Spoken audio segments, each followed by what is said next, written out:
You were never Dad's favorite anyway. This money belongs with someone who'll honor his legacy."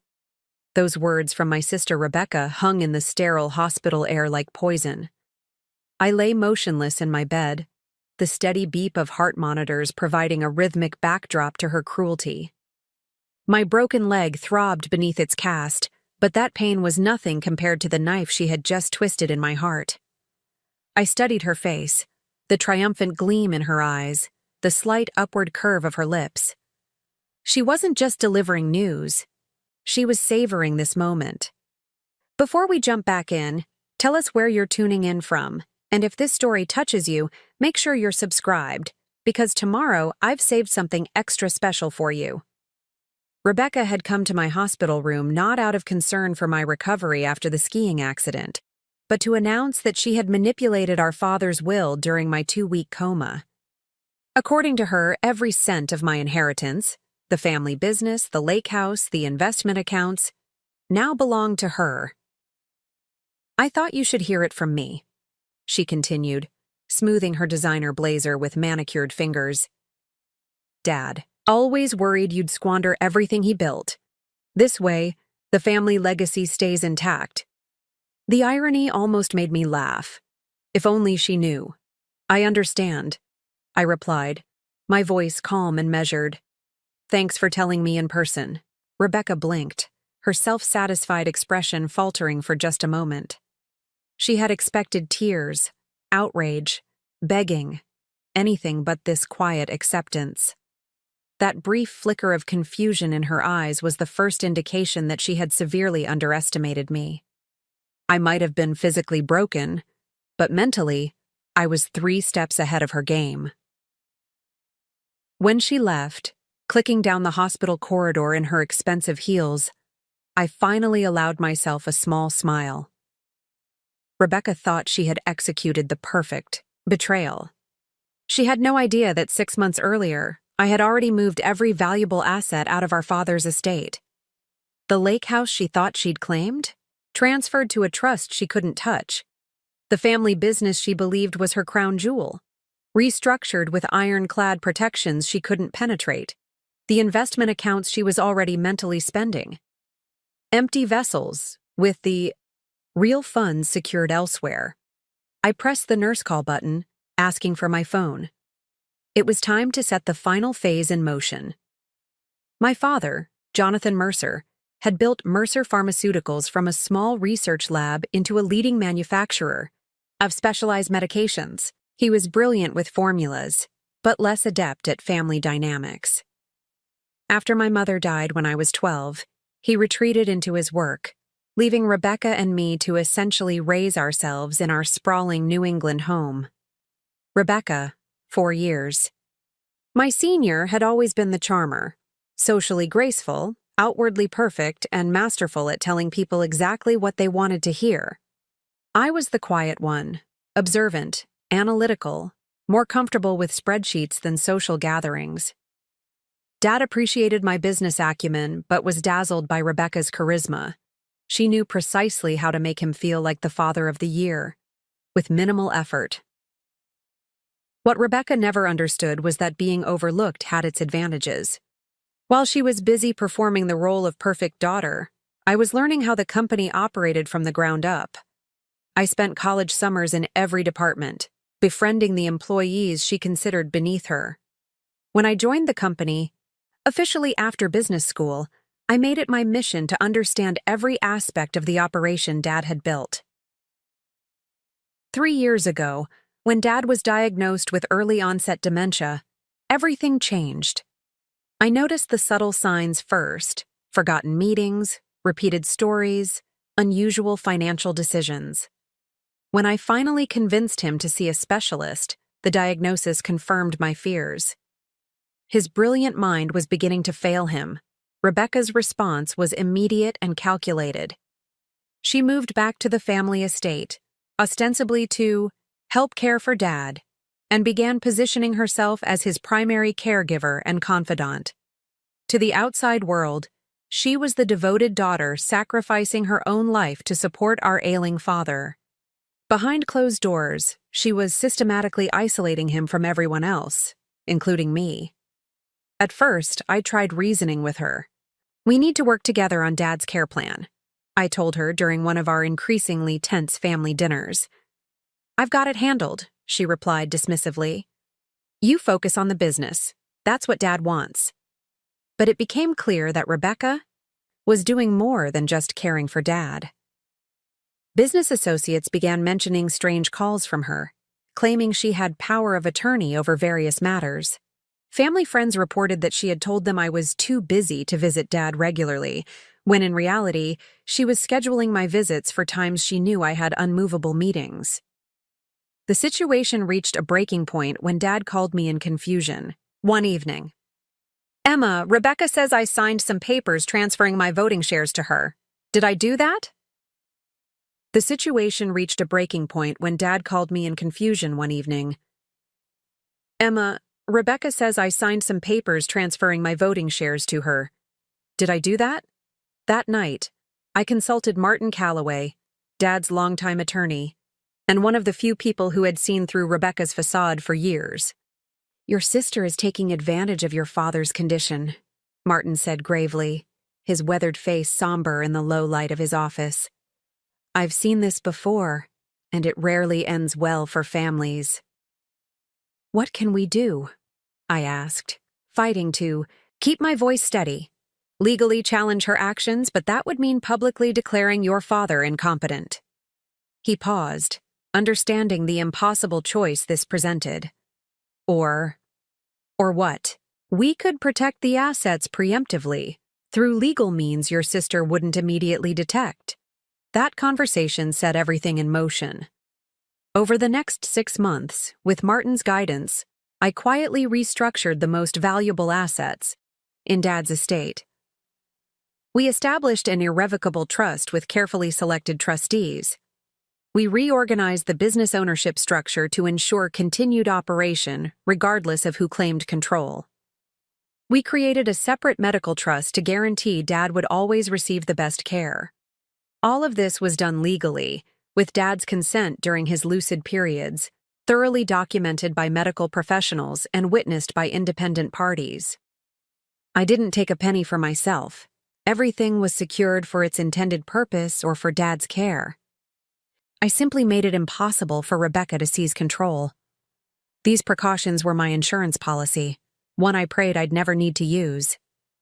Part of me hoped that Rebecca would prove me wrong, that her intentions were better than I feared. Then came the skiing trip to Vermont, a rare weekend away after months of 16-hour workdays balancing company operations and Dad's care coordination. I still don't remember the accident clearly. Witnesses said another skier collided with me on a particularly steep run. I remember the sensation of flying, then nothing for 2 weeks. I woke from the coma to find that Rebecca had wasted no time. She had told the hospital staff she was my only family and my medical proxy. She had restricted visitors to reduce stress. And most significantly, she had convinced a judge that Dad's deteriorating condition necessitated an emergency transfer of his estate to her exclusive control. Now, as I lay in my hospital bed watching her walk away, I realized that my suspicions hadn't been paranoia. They had been foresight. Rebecca had shown her true colors, exactly as I'd feared she would. I picked up my phone and texted Martin. She made her move. Time for Plan B. His response came immediately. "Already in motion. Everything is in place." I rested my head back against the pillow, mentally preparing for what would come next.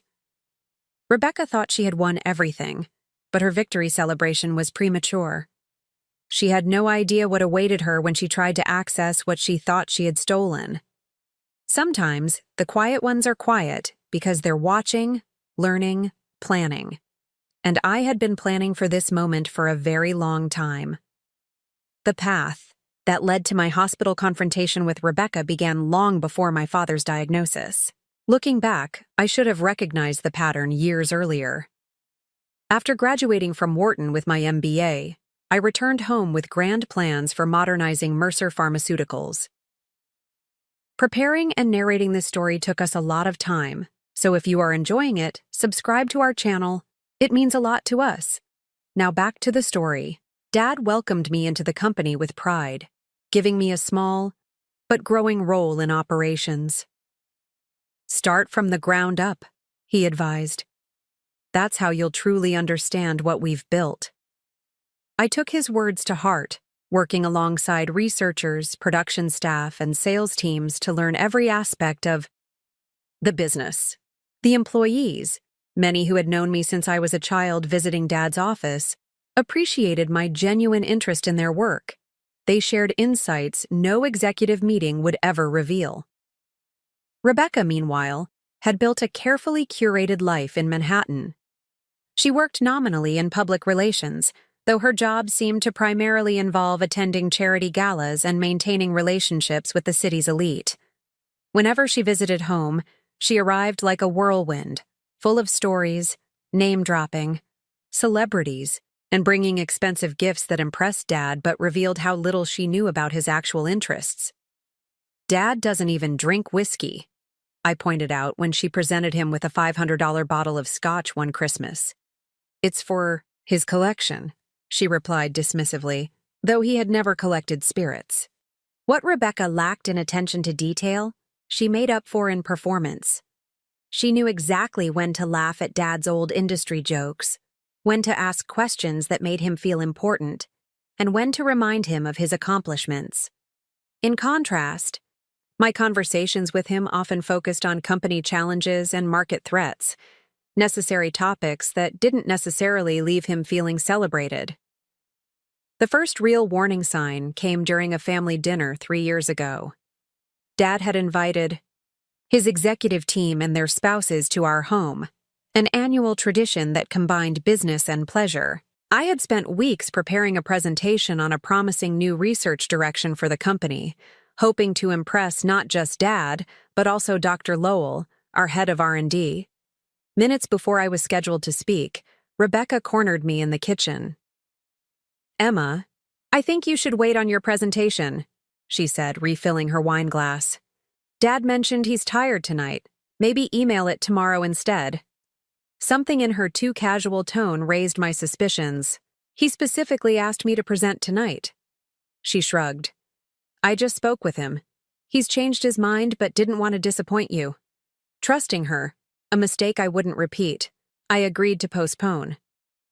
Later, I overheard Rebecca telling Dad that I had decided not to present because the research isn't ready yet.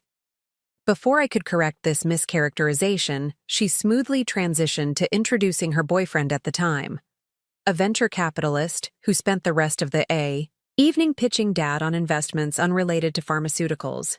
The pattern repeated with increasing frequency. Important emails I sent to Dad would go accidentally to his spam folder. Meetings I scheduled would be mistakenly overwritten in his calendar. Documents I left for his review would mysteriously disappear, only to be found by Rebecca after. Decisions had already been made. These incidents seemed like annoying coincidences until Dad's diagnosis. After that, they revealed themselves as rehearsals for the main event. Dad's decline was both gradual and sudden, the way ice appears solid, until the moment you fall through. Some days he was perfectly lucid, discussing complex molecular formulations and remembering conversations from weeks prior. Other days, he would ask the same question repeatedly, or mistake me for my mother. His doctor explained that this fluctuation was typical. "He'll have good days and bad days," Dr. Peterson said gently. "The good days may give you false hope, but the overall trajectory is unfortunately predictable." What the doctor didn't warn us about was how this condition could be exploited by someone with ulterior motives. Rebecca moved back home with remarkable speed after the diagnosis, giving up her Manhattan apartment and installing herself in our father's wing of the house. "It just makes sense," she explained to me over coffee one morning, her voice reasonable and concerned. "Someone needs to be with him constantly, and you have the company to run." Her logic seemed sound. I was working 14-hour days maintaining operations while simultaneously researching experimental treatments for Dad's condition. Having Rebecca handle his day-to-day care appeared to be the perfect solution. Within weeks, however, she had established new household rules. Dad's longtime housekeeper, Maria, who had been with our family for 20 years, was dismissed for repeatedly upsetting Dad with her forgetfulness, though Maria later called me in tears, explaining that Rebecca had deliberately changed Dad's routines and then blamed Maria when he became confused. Next, Rebecca hired a new private nurse, dismissing the one recommended by Dr. Peterson. The new nurse, Heather, reported exclusively to Rebecca and seemed perpetually unable to accommodate my visits during her shifts. "He needs consistency," Rebecca explained when I confronted her. "Your unpredictable schedule upsets him." The most alarming change was Dad's sudden isolation from his oldest friends. Chester Williams, his college roommate and fishing companion, for 40 years called me concerned. "I've tried visiting Jonathan 4 times in the past month," Chester said, his normally booming voice subdued. "Each time Rebecca says he's resting or having a bad day. Is he really doing that poorly?" He wasn't. In fact, I had seen him the previous weekend during one of his good days, when Rebecca had traveled to New York for what she described as meetings about Dad's care. He had specifically asked about Chester, wondering why his friend hadn't visited. Recently, the pattern became clear. Rebecca was systematically cutting Dad off from everyone except herself. More disturbingly, she was using his intermittent confusion to rewrite reality, telling him that people weren't visiting because they were uncomfortable with his condition, when in truth she was turning them away. I tried addressing this directly during one of our increasingly rare family dinners. "Dad needs his support network," I argued. "His friends bring him joy and stimulation. The doctor said maintaining social connections is crucial for cognitive health." Rebecca's expression was a perfect blend of patience and pity. "Emma, you're not here during his episodes. Yesterday, Chester's visit triggered a major setback. Dad didn't recognize him and became extremely agitated. Dr. Williams agrees that limiting unfamiliar visitors is best right now." "Dr. Williams?" I asked, confused. "Dad's neurologist is Dr. Peterson." A flicker of annoyance crossed her face before she recovered. "Yes, Dr. Williams is the specialist I consulted for a second opinion. He's written several books on dementia care." Later that night, I searched for this Dr. Williams. He didn't exist, at least not as a dementia specialist with published works. When I confronted Rebecca with this information the next morning, she dismissed it with a wave. I misspoke. "It's Dr. Williamson. You're missing the point, Emma. Dad needs consistency and calm, not interrogations about his medical team." That night, I called Martin Calloway. I had known him my entire life. He was more than Dad's attorney. He was a family friend who had helped draft my first business proposal when I was 16. If anyone would give me honest advice, it would be Martin. We met at his office after hours, the downtown streets quiet except for the occasional passing car. Martin listened carefully as I detailed Rebecca's behavior, his expression growing increasingly troubled. "I know how this sounds," I concluded. "Like I'm paranoid or jealous, but something isn't right." Martin removed his glasses, rubbing the bridge of his nose. "It doesn't sound paranoid to me, Emma. It sounds like textbook undue influence. I've seen this pattern before, particularly with vulnerable individuals with significant assets." "What should I do?" "I don't want to upset Dad with accusations. First, we document everything. Next, we quietly review your father's current legal and financial situation. And most importantly," he leaned forward, his voice firm, "we create safeguards while we still can." As I left Martin's office that night, a weight lifted from my shoulders. I wasn't imagining things, and I wasn't alone in my concerns. What I didn't realize then was that Rebecca's manipulation had only just begun, and that our countermeasures would need to be executed with perfect precision to protect everything our father had built. The morning after my meeting with Martin, I arrived, At the office earlier than usual. The Mercer Pharmaceuticals headquarters, a sleek glass building my father had designed himself, was mostly empty, with only the night security guard nodding as I passed through the lobby. In the quiet of my office, I created a detailed timeline of Rebecca's behavior since Dad's diagnosis. Each incident, viewed in isolation, could be dismissed as a misunderstanding. Together, they formed an unmistakable pattern of calculation. My phone rang precisely at 8 a.m. Martin, always punctual. "I've reviewed your father's current estate plan," he said without preamble. "There are vulnerabilities we need to address immediately. Can you bring him to my office today?" "Is that wise?" I asked, thinking of Rebecca's constant surveillance. "Absolutely. Necessary. This is still your father's company and estate. While he has capacity, even intermittent capacity, his wishes need to be documented and protected." I arranged the meeting under the guise of a routine quarterly business review. Rebecca was suspicious, but when I mentioned the company's upcoming FDA submission, she lost interest. Regulatory details bored her. "Just don't tire him out," she warned as Dad and I left the house. "He has a checkup this afternoon." There was no checkup scheduled. I had confirmed this with Dr. Peterson's office earlier that morning, but I simply nodded, helping Dad into the car. The drive downtown gave me a rare opportunity to speak with him privately. "Dad, are you happy with how things are going at home?" I asked carefully. He looked out the window, watching the familiar neighborhoods pass by. "Some days are better than others," he said finally.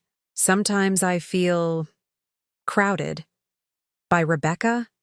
A hint of his old sharpness flashed in his eyes. She means well, but she hovers, and she makes decisions without asking me. Yesterday she told the gardener to remove your mother's rose bushes, said they were diseased. My hands tightened on the steering wheel. Those roses had been planted by my mother 30 years ago. Dad had maintained them meticulously since her death. Were they diseased? No. His voice was certain. They were blooming beautifully last week. At Martin's office, the receptionist immediately showed us into the conference room where Martin waited with another man I didn't recognize. "Jonathan, Emma, this is Dr. Harold Winters. He's a geriatric psychiatrist specializing in cognitive assessment." Dad's expression darkened. "I've already been assessed, Martin." "This is different," Martin explained gently. "Dr. Winters is here to establish your current decision-making capacity, legally speaking. For the next hour, Dr. Winters engaged Dad in a series of conversations and exercises designed to evaluate his cognitive function. I sat quietly, witnessing both the clarity of his good moments and the confusion that occasionally clouded his thoughts. When Dr. Winters stepped out to compile his notes, Martin turned to Dad. "Jonathan, are you aware that Rebecca has been making changes to your estate plan?" Dad frowned. "She's helped me organize some papers." "Has she asked you to sign documents?" "Some. For medical things, I think." His frown deepened. "And something about the lake house." Martin and I exchanged glances. The lake house in New Hampshire had been our family's retreat for generations, and one of our most valuable assets. "Jonathan," Martin said carefully, "today I want to help you protect what matters most to you. If you're willing, we can create some safeguards that ensure your wishes are honored, regardless of what happens with your health." Dad looked at me, then back at Martin. "Like what?" "An irrevocable trust for your most important assets. A clear succession plan for Mercer Pharmaceuticals, and medical directives that can't be overridden without significant legal review." Dr. Winters returned and confirmed what we already knew.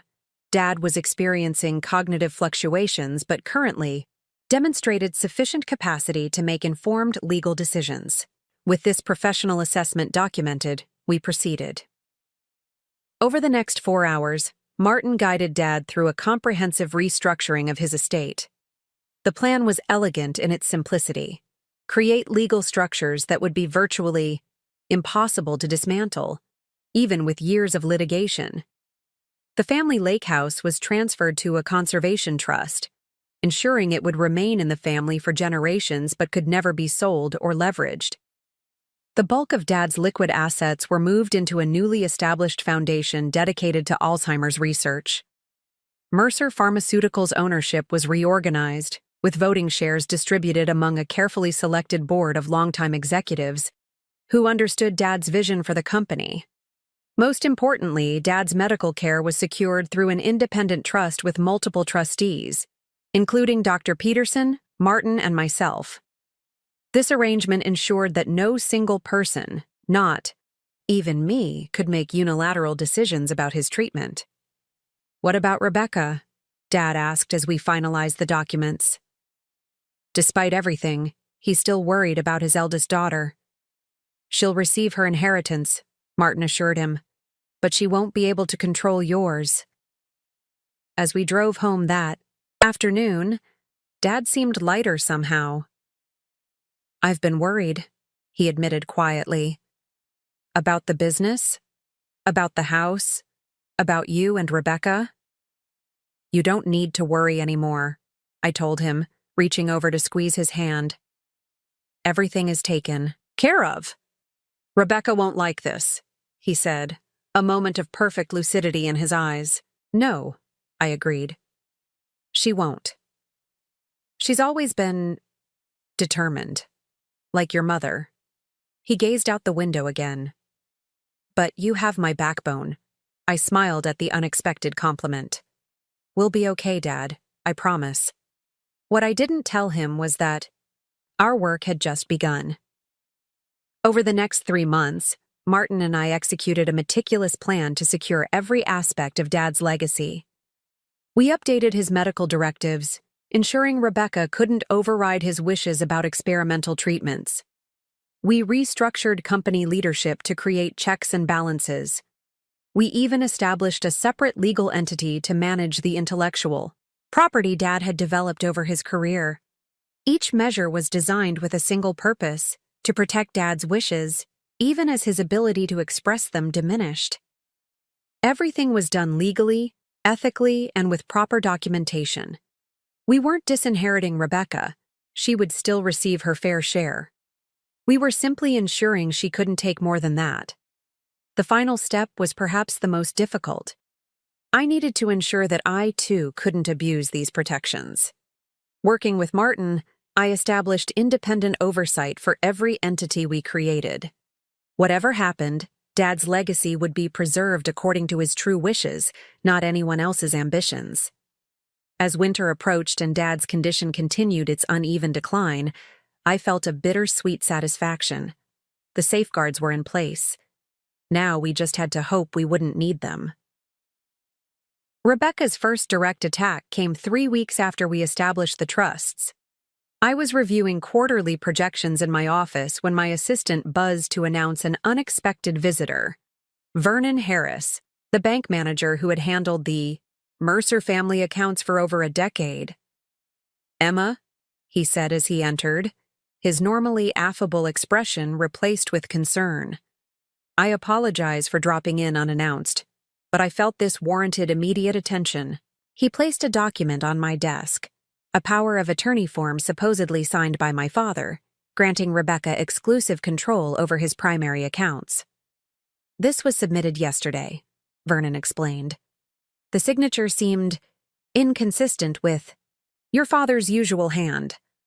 Our policy requires verification when significant changes are requested."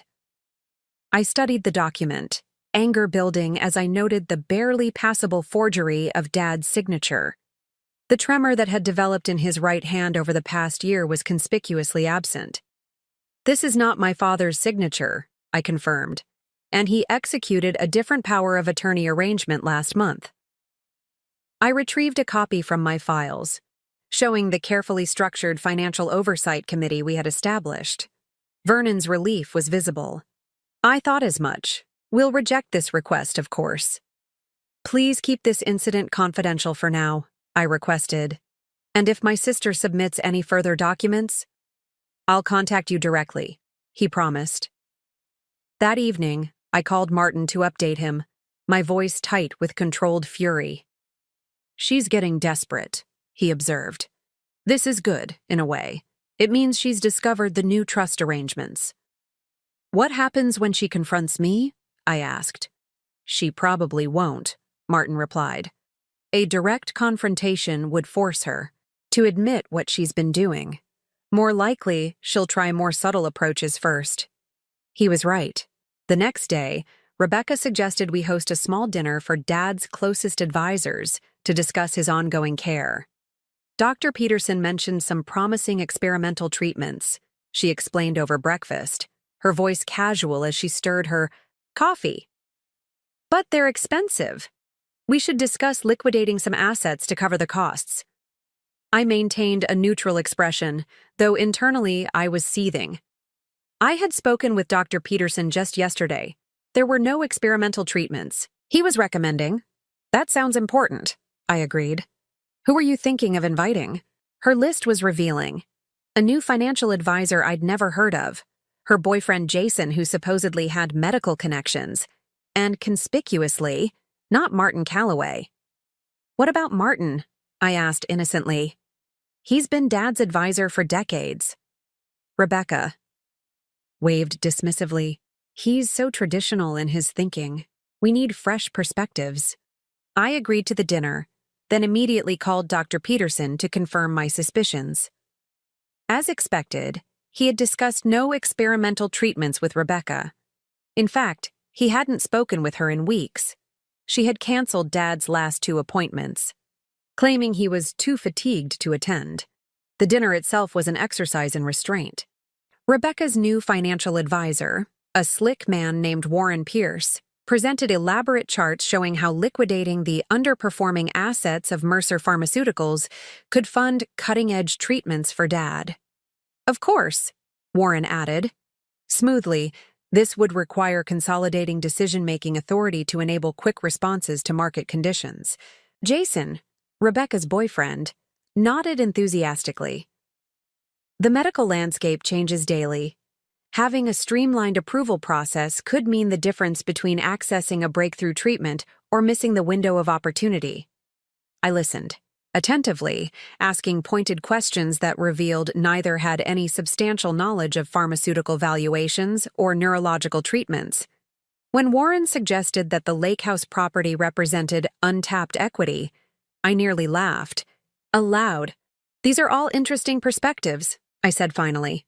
"Before we make any decisions, I'd like to consult with Dad's established medical team and our company's board." Rebecca's smile tightened.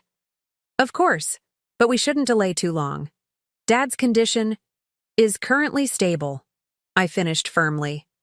"According to Dr. Peterson's latest assessment."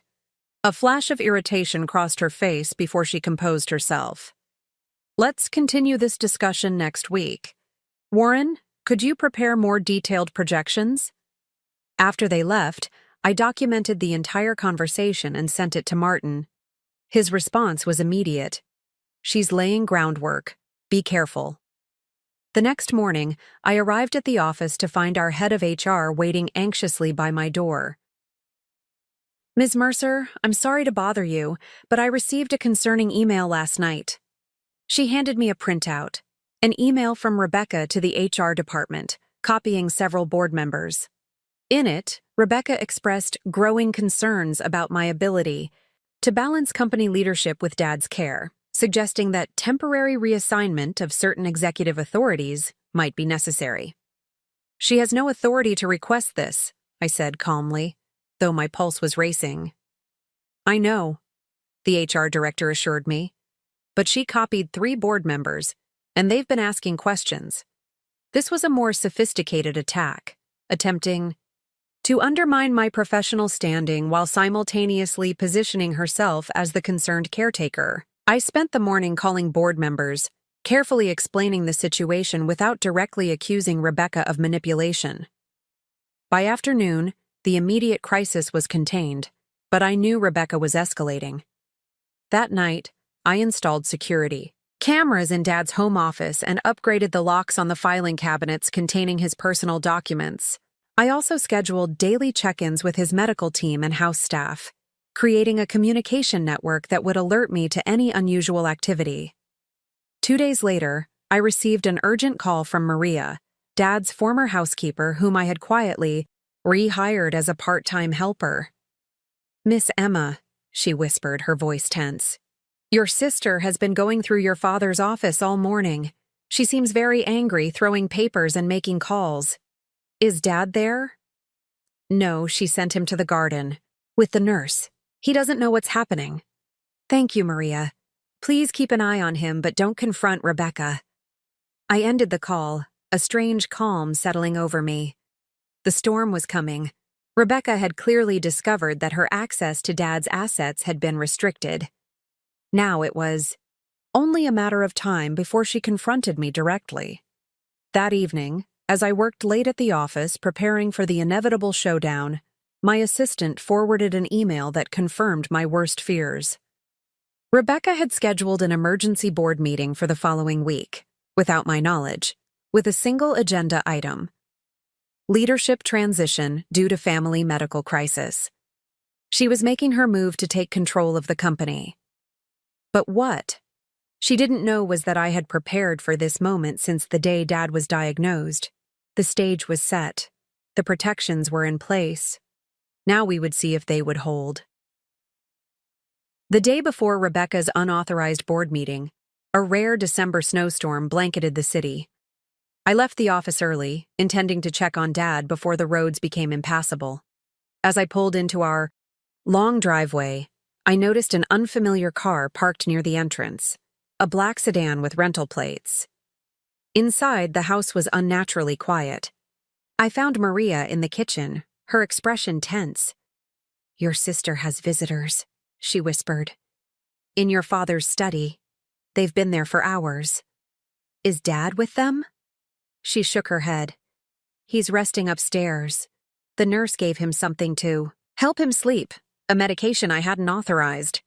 My anger flared, but I kept my voice steady. "Who are these visitors?" "A man in an expensive suit. He had many papers.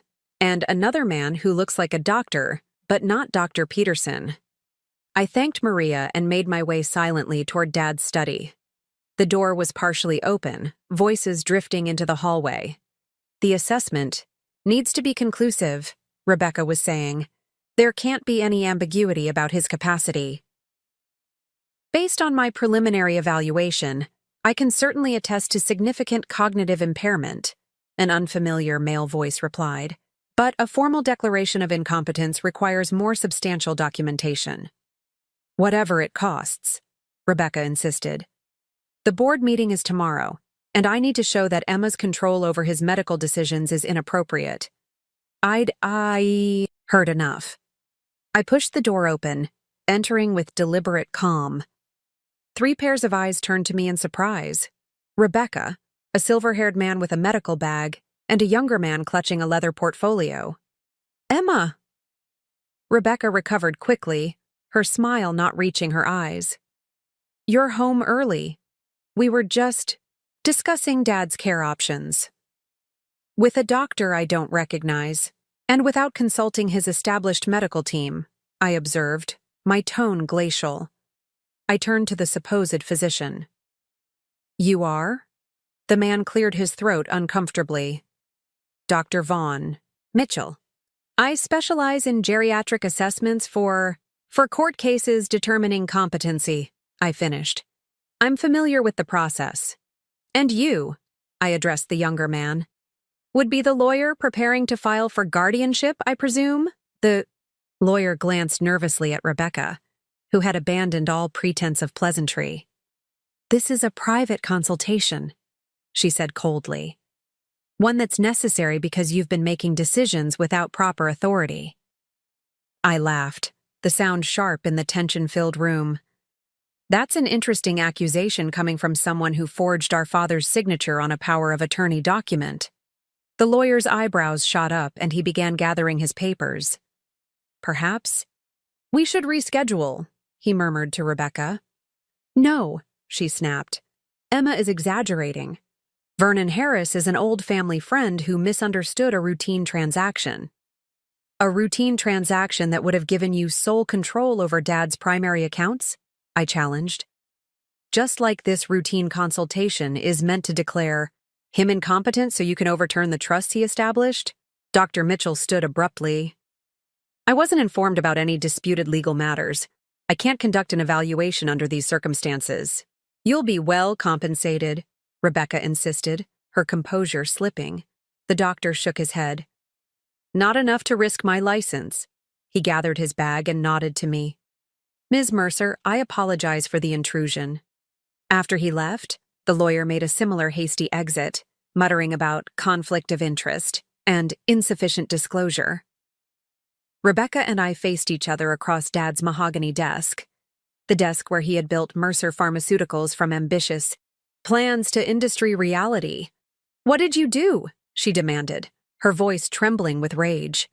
The lake house, the accounts, the company shares, they're all locked in trusts I can't access. Even Dad's medical decisions require multiple approvals.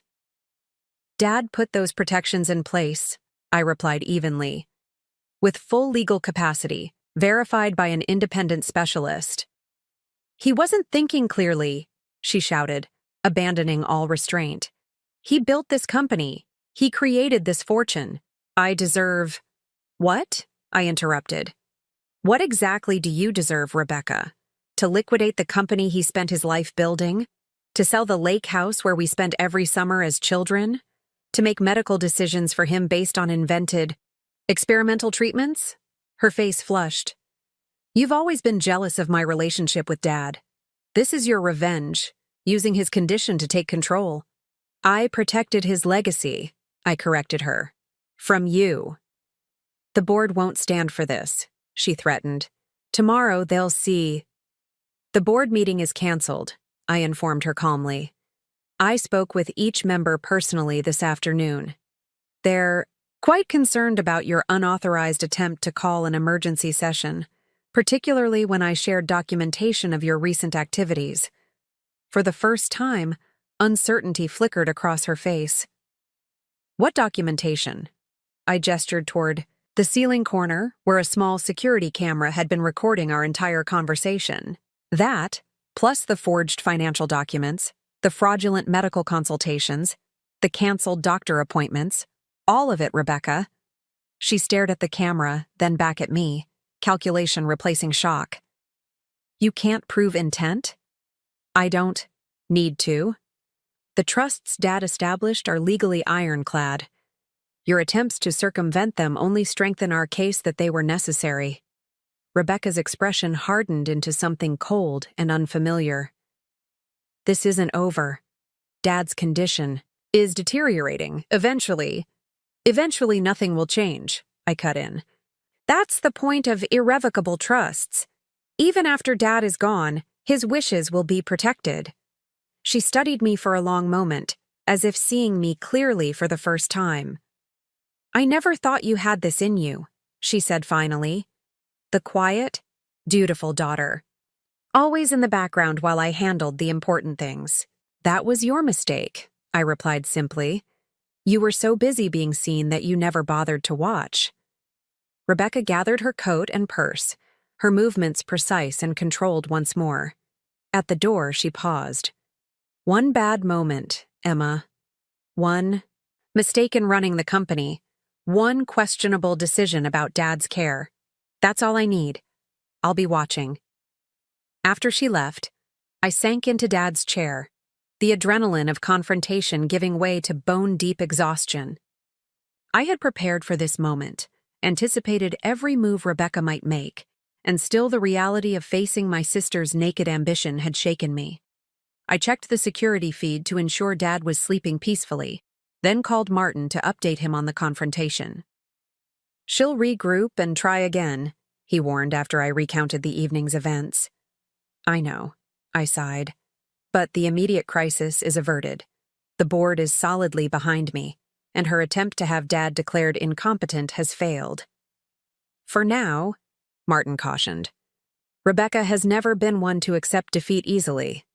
How prophetic those words would prove to be. Because 3 days later, while driving to meet a potential research partner in Vermont, My car hit a patch of black ice on a mountain curve. The last thing I remember was the guardrail giving way, the sickening sensation of falling, and a single thought: what will happen to Dad now? Consciousness returned in fragments: beeping monitors, hushed voices, the antiseptic smell of hospital sheets. I tried to open my eyes, but my lids felt impossibly heavy. Time had no meaning. I floated in and out of awareness, catching snippets of medical jargon that my foggy brain couldn't process. Multiple fractures, internal bleeding, medically induced coma. In my more lucid moments, I wondered about Dad. Was Rebecca taking advantage of my absence? Had all my careful preparations been enough? But these thoughts slipped away, as medication pulled me back into dreams where I was falling endlessly down a snow-covered mountainside. I later learned that my car had plunged nearly 40 feet off the mountain road. A passing truck driver had spotted the wreckage and called emergency services. The rescue team had worked for hours in the freezing cold to extract me from the crumpled vehicle. By all medical assessments, my survival was miraculous. 2 weeks passed before I fully regained consciousness. The first face I saw was a nurse's, middle-aged with kind eyes above her mask. "Welcome back," she said, adjusting my IV. "You've been through quite an ordeal." My throat felt like sandpaper. "How long?" I managed to rasp. 14 days in intensive care. You had us worried. 14 days. 2 weeks during which Rebecca had free rein. Panic surged through me, setting off alarms on the monitoring equipment. "Easy now," the nurse cautioned. "Your body's been through trauma. You need to stay calm." "My father," I whispered urgently. "I need to call about my father." "Your sister has been managing family matters," she assured me, misinterpreting my concern as relief. "She's been here every few days checking on you. Would you like me to call her?" "No?" The force of my response surprised even me. "My phone. I need my phone." She hesitated. "Hospital policy limits phone use in the ICU. Perhaps tomorrow when—" "Please," I interrupted, struggling to keep my voice steady. "It's an emergency. Family business." Something in my expression must have convinced her. She retrieved my personal effects from a cabinet, including my phone, miraculously intact though the screen was cracked from the impact. The battery was dead. She found a charger, and the agonizing minutes while it powered up felt like hours. As soon as the screen illuminated, notifications flooded in. Dozens of missed calls, messages, emails. Most were from Martin Calloway. With trembling fingers, I called him. He answered on the first ring. "Emma?" Thank God. The hospital wouldn't. "Tell me anything since I'm not family." "Martin," my voice broke. "Dad, is he?" "He's okay," Martin assured me quickly, physically at least. "But there have been developments." He explained that within days of my accident, Rebecca had moved, swiftly. She told the board I was not expected to survive, creating a leadership vacuum that needed immediate filling. She'd presented falsified medical reports, suggesting Dad's condition had dramatically worsened, necessitating more aggressive intervention. "She tried to challenge the trusts," Martin continued, "claiming your undue influence over your father. When that failed, she petitioned for emergency temporary guardianship, citing the extraordinary circumstances of your accident and your father's supposed rapid decline." My heart sank. "Did she succeed?" "Partially," Martin admitted. "Judge Winters granted her limited financial oversight, nothing that can touch the protected assets, but enough to give her access to his current accounts and medical decisions." I closed my eyes, fighting waves of nausea that had nothing to do with my injuries. "And Dad? Have you seen him?" "Only briefly. She's moved him to Lakeside Care Center, a facility specializing in memory care. The staff limits visitors to an approved list, which conveniently excludes most of his old friends and colleagues. But not you?" "I managed to get in once, claiming I needed his signature on legal documents. He seemed subdued. The staff said he's been adjusting to new medication. Alarm bells rang in my mind. What medication? Dr. Peterson had him on a very specific regimen. Dr. Peterson is no longer his physician. Rebecca brought in someone new, Dr. Raymond Lewis. I didn't recognize the name, which was concerning in itself. Dad's care team had been carefully selected from the best neurological specialists in the region. What about the company? I asked, dreading the answer. She's called for a vote of no confidence, scheduled for next week, without you there to defend your position. The implication was clear. Rebecca was systematically dismantling everything I had worked to protect.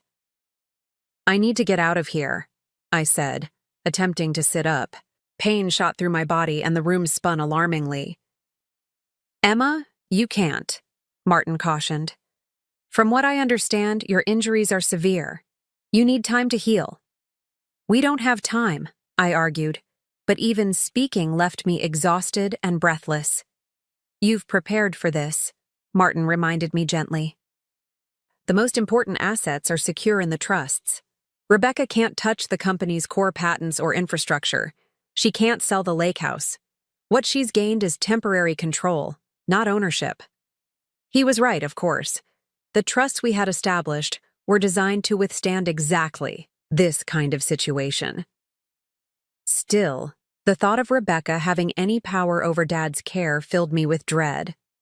We need to document everything, I said finally. Every decision she makes, every change to his treatment, every company action she takes. When I'm recovered enough to challenge her, I want a complete record. Already happening, Martin assured me. I have Chester Williams visiting your father. Weekly as an old friend, Rebecca hasn't realized he's reporting back to me, and I've cultivated sources within the company who keep me informed. This gave me a small measure of comfort. And the board meeting? I'm working on it, Martin said. Several board members have expressed concerns about the hastiness of Rebecca's actions. They might be persuaded to postpone the vote. A nurse appeared at my door, frowning at the sight of my phone. Ms. Mercer, you need to rest now. I nodded reluctantly. Martin, I have to go. Keep me updated and tell Chester. I paused, emotion threatening to overwhelm me. Tell him thank you. After ending the call, I surrendered to the nurse's ministrations, allowing her to adjust my medication and check my vital signs. As drowsiness began to overtake me again, I forced myself to think clearly through the fog. Rebecca believed she had won. She thought my accident had given her the opening she needed to seize everything. What she didn't realize was that I had planned for contingencies far worse than this. The most crucial protections remained intact. As I drifted back to sleep, I made a silent promise to my father. This was not over. Rebecca had made her move, but she had no idea what awaited her when I regained my strength. The real battle was just beginning. Recovery became my obsession. Each day in the hospital was a day Rebecca strengthened her position. Each hour spent in physical therapy was an hour she could be influencing the board or altering Dad's care. My body had betrayed me with its weakness, and I was determined to overcome it through sheer force of will. Dr. Miranda Shaw, my lead physician, watched with growing concern as I pushed myself beyond recommended limits. The human body doesn't heal on your schedule, Emma, she cautioned after finding me attempting to walk unassisted just 3 days after regaining consciousness. Your pelvis was fractured in 2 places. Your lung was punctured. You had a severe concussion. Recovery takes time. Time is exactly what I don't have, I replied, gripping the bed rail as pain radiated through my lower body. Dr. Shaw studied me thoughtfully. This isn't just about physical recovery, is it? Something in her direct gaze broke through my defenses. I explained the situation with Dad and Rebecca, the manipulation, the trusts, the ongoing battle for control that was happening while I lay helpless in a hospital bed. To my surprise, Dr. Shaw didn't dismiss my concerns. "I understand family dynamics can be complicated," she said carefully. "What's your immediate objective?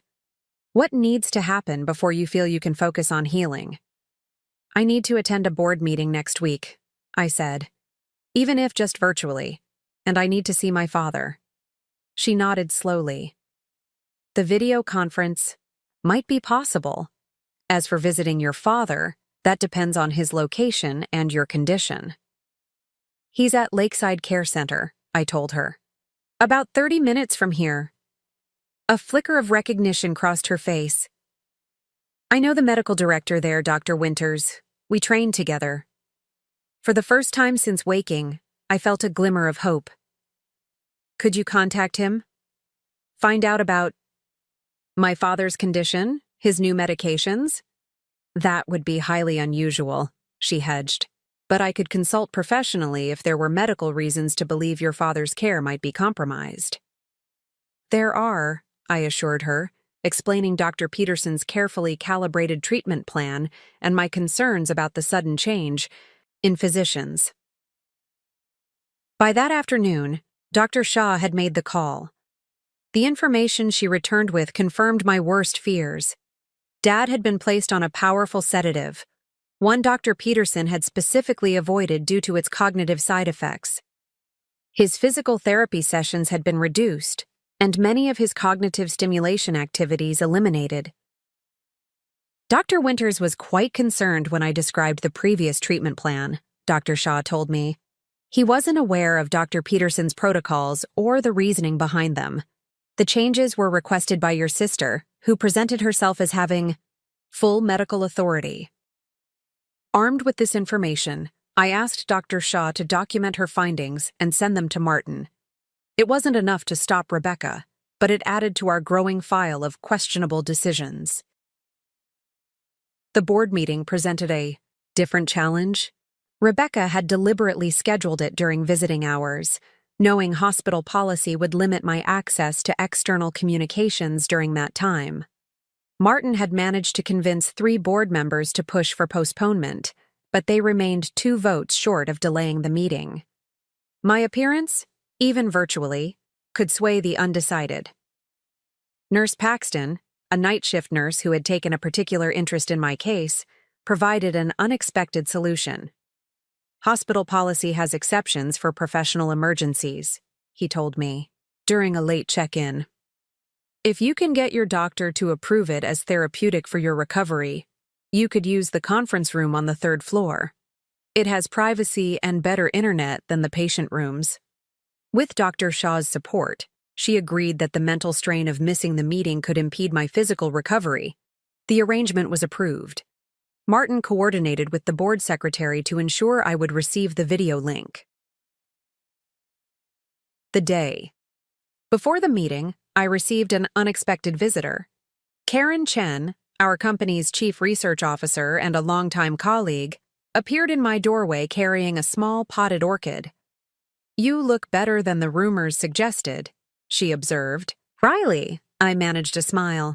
Reports of my demise were greatly exaggerated. Karen set the plant down and took a seat beside my bed, her expression turning serious. "Rebecca has been aggressive in her approach. She's telling everyone your injuries are catastrophic, with long-term cognitive impairment likely. This didn't surprise me. And the board is believing her? Some are. Others are skeptical but concerned about leadership continuity." Karen leaned forward. "Emma, she's already making changes. She's proposing to sell the Princeton research facility and license out the ME247 patent." I sat up straighter, ignoring the pain the sudden movement caused. The Princeton facility was where we conducted our most promising Alzheimer's research, work inspired directly by Dad's condition. And ME247 was a breakthrough compound Dad had personally developed, one with enormous long-term potential. "She can't sell Princeton without board approval," I said. "And ME247 is protected in the patent trust." Karen nodded. "She's framing the Princeton sale as a strategic consolidation and the ME247 licensing as a partnership opportunity. Some, Board members see it as forward thinking rather than liquidation. This was worse than I'd anticipated.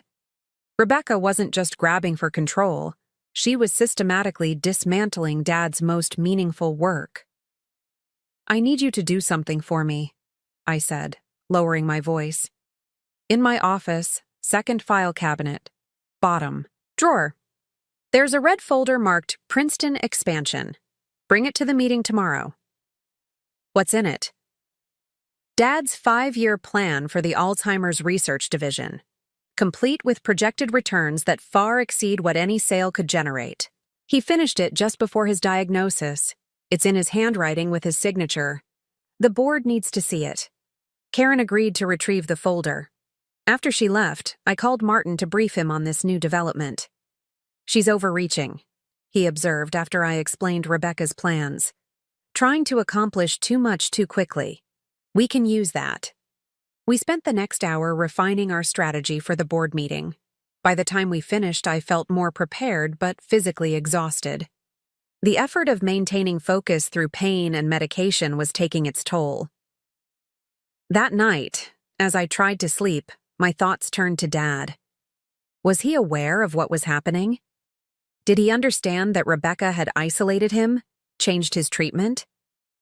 Was he looking for me, wondering why I hadn't visited? The thought of him confused and alone in an unfamiliar facility strengthened my resolve. Tomorrow's board meeting wasn't just about protecting the company or the inheritance. It was about keeping the promise I had made to Dad, that I would protect what mattered most to him, no matter what. With that determination firmly in mind, I finally drifted into an uneasy sleep, my dreams filled with boardrooms and mountain roads, with Rebecca's face morphing into something unrecognizable as she reached for things that weren't hers to take. The hospital conference room looked nothing like our sleek corporate boardroom, but it would have to suffice. Nurse Paxton had arrived early to help set up the video equipment, positioning the camera to show only my face and shoulders rather than the hospital bed I was still confined to. "Remember, you're limited to 90 minutes, he reminded me as he adjusted the monitor. Dr. Shaw was very specific about not exceeding that time frame. I nodded gratefully. "I'll make it count." Karen arrived 30 minutes before the meeting, clutching the red folder I had requested. She looked surprised at my appearance. I had convinced a hospital volunteer to help me with light makeup and had changed into a silk blouse Martin had brought from my condo. The effect wasn't exactly professional, but it was a far cry from the pale, injured patient I had been the day before. "You clean up well for someone with multiple fractures," Karen remarked. "Perception matters," I replied simply. "Rebecca's been painting me as incapacitated. I need to appear capable and in control." We reviewed the contents of the red folder together. Dad's meticulous plans for expanding the Princeton facility into a center for advanced neurological research, complete, with projected timelines and financial forecasts. His vision was clear and compelling, a perfect counter to Rebecca's proposal to sell the facility. At precisely 10 a.m., the video conference connected. I found myself facing the 12 members of Mercer Pharmaceuticals' board of directors, and Rebecca, who couldn't hide her shock at seeing me looking relatively composed. "Emma," she recovered quickly, her voice dripping with manufactured concern. "We had no idea you were well enough to join us. This is a pleasant surprise." "I wouldn't miss it," I replied evenly, "especially given the importance of today's agenda." Rebecca's smile tightened almost imperceptibly. "As I was explaining to the board, your recovery requires our full support, which is why we need to move forward with these strategic decisions in your absence." "I appreciate the concern," I said, "but as you can see, I'm fully capable of participating in company governance. In fact, I've been briefed on all current projects and am prepared to discuss them today." Board Chairman Walter Davis, who had known Dad for 30 years, cleared his throat. "Emma, it's good to see you recovering. Rebecca has informed us that your injuries may require an extended rehabilitation period, possibly with cognitive rehabilitation as well." I met his gaze directly through the screen. "I sustained significant physical injuries, Walter. but my cognitive faculties are completely intact. My medical team can provide documentation to that effect," Rebecca interjected smoothly. "Of course, your determination is admirable, Emma, but pushing yourself prematurely could jeopardize your long-term recovery. We're simply trying to ensure company operations continue seamlessly while you focus on healing." "By selling the Princeton facility and licensing the ME-247 patent?" I challenged. A murmur rippled through the board members. Rebecca's expression hardened slightly. "Those proposals are part of a larger strategic realignment," she explained. "The Princeton facility represents a significant operational cost with uncertain returns. As for ME-247, licensing creates immediate revenue while retaining ownership." I turned to Karen, who slid the red folder toward the camera. "I'd like to present an alternative perspective," I said. "This is a comprehensive 5-year plan for the Princeton facility, developed by Jonathan Mercer himself shortly before his diagnosis." Karen began distributing digital copies to all board members. Rebecca's composure slipped momentarily as she recognized Dad's handwriting on the cover page. "Where? Did you get that?" she demanded. "From Dad's files," I replied calmly. "The plan demonstrates how the Princeton facility is positioned to become our primary research hub for neurological treatments, with projected returns far exceeding any one-time sale value." The board members began reviewing the document, several of them visibly impressed by the detailed projections. "This is quite thorough," noted Dr. Amelia Rodriguez, our most scientifically oriented board member. "Jonathan's approach integrates our existing research streams with emerging technology in a way that could significantly accelerate development timelines." Rebecca attempted to regain control of the narrative. "While my father's aspirations were admirable, this plan was developed before his condition deteriorated. It doesn't reflect current market realities or the company's immediate needs." "Actually," I countered, "the fundamentals remain sound. Karen and her research team have updated the financial projections as recently as last month, confirming the viability of the original concept." Karen nodded. "The potential return on investment has actually increased since Jonathan first developed this framework." For the next 45 minutes, we methodically dismantled Rebecca's proposals, contrasting her short-term liquidation strategy with Dad's long-term vision. Board members who had initially seemed receptive to Rebecca's ideas began asking increasingly skeptical questions about her plans. "It seems premature to divest from Princeton given these projections," Walter finally observed. "And regarding ME-247, I'm concerned about relinquishing control of such a promising compound." Rebecca's frustration was becoming visible. "These are temporary challenges requiring decisive action. Emma's accident has created uncertainty about leadership continuity." "My medical team projects a full recovery within 3 months," I interrupted. "During that time, I'm perfectly capable of fulfilling my duties remotely, with appropriate support from the executive team." Walter nodded thoughtfully. "Given this new information, I propose we table the decisions regarding Princeton and ME-247 until we can conduct a more thorough analysis comparing both approaches." Several board members voiced their agreement. Rebecca's carefully constructed narrative was unraveling before her eyes. As the meeting drew to a close, Rebecca made one final attempt. "There's also the matter of my father's ongoing care to consider. The medical trust Emma established has been creating obstacles to accessing necessary treatments. I had anticipated this angle. The trust was designed specifically to ensure Dad receives consistent, appropriate care based on medical best practices, not to restrict legitimate treatment options. Dr. Peterson, his longtime neurologist, remains available to consult with any physician regarding his established treatment protocols." Walter, who had known Dad longer than anyone else in the room, looked directly at Rebecca. "I visited Jonathan last week. He seemed unusually sedated. His new physician mentioned medication changes but couldn't articulate why they were necessary. Hadn't known about Walter's visit, but I silently thanked him for his perfect timing." "Perhaps," Walter continued, We should request a formal review of Jonathan's current treatment plan by an independent specialist. As his friends and colleagues, we have a moral obligation to ensure his care meets the highest standards. Rebecca could hardly object without appearing callous. Of course, she agreed tightly. Dad's well-being is my highest priority.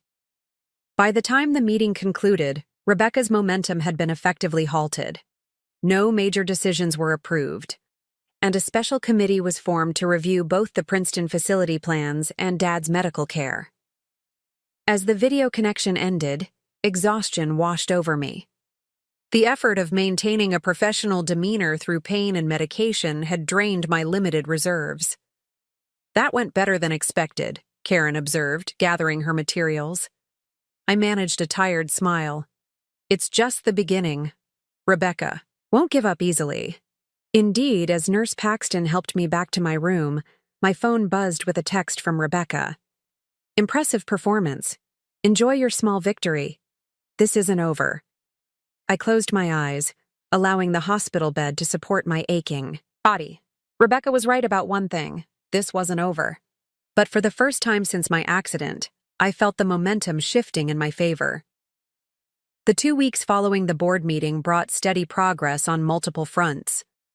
My physical recovery accelerated, allowing me to begin more intensive rehabilitation. The board's special committee initiated their review of the Princeton facility, with Karen leading the technical briefings. And most significantly, Walter Davis leveraged his considerable influence to arrange an independent assessment of Dad's care at Lakeside. Dr. Shaw visited me daily, tracking my improvements and gradually reducing my pain medication. During one such visit, she brought unexpected news.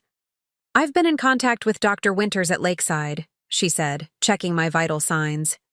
The independent review Walter arranged has already led to some changes in your father's treatment. They've reduced the sedatives and reinstated several of his previous cognitive therapy protocols.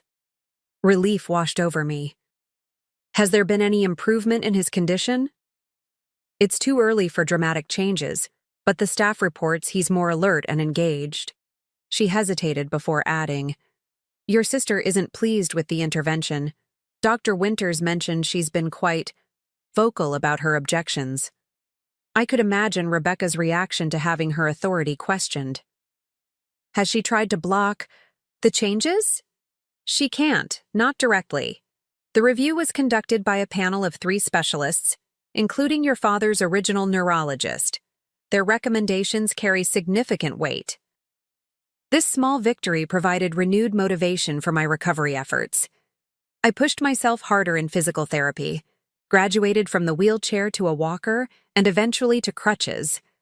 My determination to see Dad in person grew stronger with each passing day.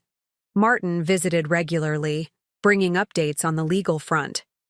Rebecca's attorney has been making inquiries about challenging the trusts, he informed me during one such visit. They're exploring whether your accident creates grounds for temporary suspension of the trust provisions. On what basis? I asked, incredulous. They're arguing that your extended incapacitation constitutes an unanticipated circumstance that disrupts the trust's intended function. Martin's expression made it clear what he thought of this argument. It's a desperate reach. The trusts were specifically designed to function regardless of either your or your father's capacity. Will it work? Highly unlikely. But it shows how determined Rebecca remains. My suspicions about Rebecca's determination were confirmed the following day when I received an unexpected visitor, Jason, Rebecca's boyfriend. He arrived during afternoon visiting hours, carrying an absurdly large flower arrangement. Emma, he greeted me with practiced charm. You're looking so much better than Rebecca described. I eyed him warily. I'm recovering well. What brings... You here, Jason? He set down the flowers and took a seat, smoothing his designer tie. Just checking in on my future sister-in-law. Family is important after all.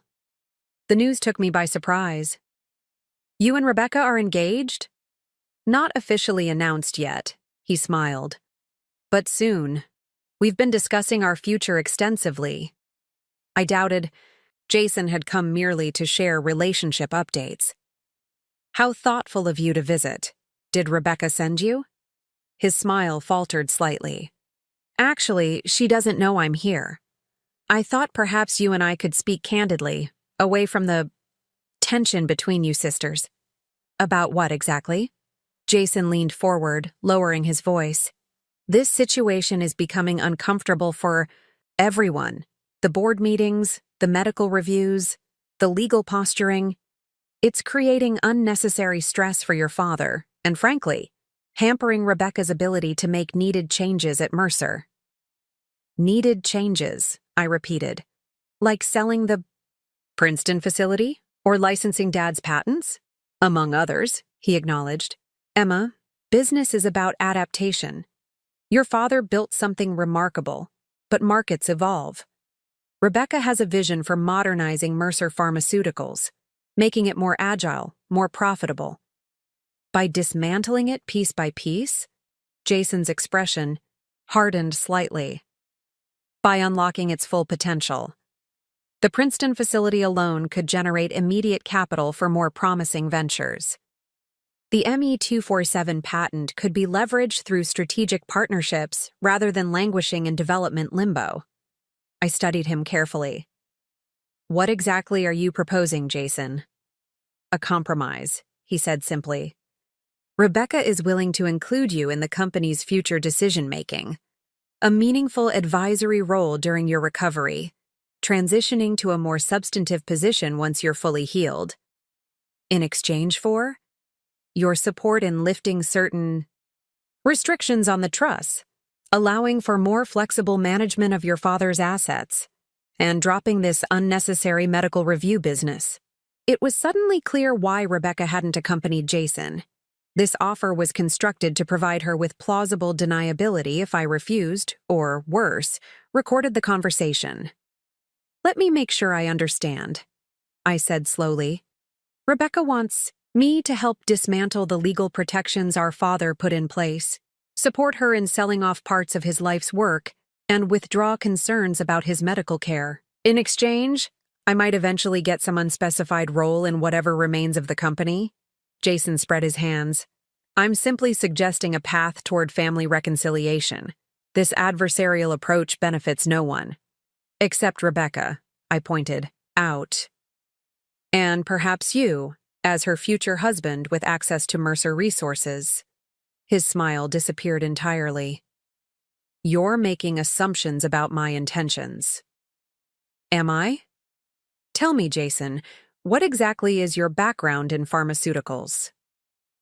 "I have extensive experience in corporate restructuring and asset management. Asset liquidation, you mean?" I shifted to sit straighter, ignoring the twinge of pain from my healing ribs. "Please convey to Rebecca that I'm not interested in her compromise. The trusts will remain intact, the medical review will continue, and the board will make decisions based on complete information rather than her selective presentations." Jason stood, his facade of friendly mediation evaporating. "This is disappointing, Emma. Rebecca hoped you might be reasonable." "I'm being entirely reasonable. I'm protecting my father's legacy and his care, exactly as he wanted." As Jason turned to leave, I couldn't resist adding, "By the way, congratulations on your upcoming engagement. Have you discussed a prenuptial agreement yet?" Rebecca's quite particular about protecting her assets. The flash of uncertainty that crossed his face told me my parting shot had hit its mark. After he left, I immediately called Martin to report the conversation. "A clumsy attempt at negotiation," Martin observed after I recounted the discussion. "But informative. If they're trying backdoor approaches, it means the direct challenges aren't working. Will they try again? Almost certainly. But with each failed attempt, Rebecca exposes more of her true intentions to others around her. That works in our favor." That evening, as I practiced walking the hospital corridor with my physical therapist, I considered Jason's visit. Rebecca was growing desperate, reaching for allies and approaches that might break through the barriers I had established. What troubled me most wasn't her persistence. I had expected that, but rather the implications for Dad. If Rebecca was willing to go to such lengths to gain control of company assets, how far might she go regarding his care? I needed to see him, and soon. My recovery couldn't wait any longer. The 2 weeks following the board meeting brought steady progress on multiple fronts. My physical recovery accelerated, allowing me to begin more intensive rehabilitation. The board's special committee initiated their review of the Princeton facility, with Karen leading the technical briefings. And most significantly, Walter Davis leveraged his considerable influence to arrange an independent assessment of Dad's care at Lakeside. Dr. Shaw visited me daily, tracking my improvements and gradually reducing my pain medication. During one such visit, she brought unexpected news. "I've been in contact with Dr. Winters at Lakeside," she said, checking my vital signs. "The independent review Walter arranged has already led to some changes in your father's treatment. They've reduced the sedatives and reinstated several of his previous cognitive therapy protocols." Relief washed over me. "Has there been any improvement in his condition?" "It's too early for dramatic changes, but the staff reports he's more alert and engaged." She hesitated before adding, "Your sister isn't pleased with the intervention. Dr. Winters mentioned she's been quite vocal about her objections." I could imagine Rebecca's reaction to having her authority questioned. "Has she tried to block the changes?" "She can't, not directly." The review was conducted by a panel of 3 specialists, including your father's original neurologist. Their recommendations carry significant weight. This small victory provided renewed motivation for my recovery efforts. I pushed myself harder in physical therapy, graduated from the wheelchair to a walker, and eventually to crutches. My determination to see Dad in person grew stronger with each passing day. Martin visited regularly, bringing updates on the legal front. "Rebecca's attorney has been making inquiries about challenging the trusts," he informed me during one such visit. "They're exploring whether your accident creates grounds for temporary suspension of the trust provisions." "On what basis?" I asked, incredulous. "They're arguing that your extended incapacitation constitutes an unanticipated circumstance that disrupts the trust's intended function." Martin's expression made it clear what he thought of this argument. "It's a desperate reach. The trusts were specifically designed to function regardless of either your or your father's capacity. Will it work? Highly unlikely. But it shows how determined Rebecca remains." My suspicions about Rebecca's determination were confirmed the following day when I received an unexpected visitor, Jason, Rebecca's boyfriend.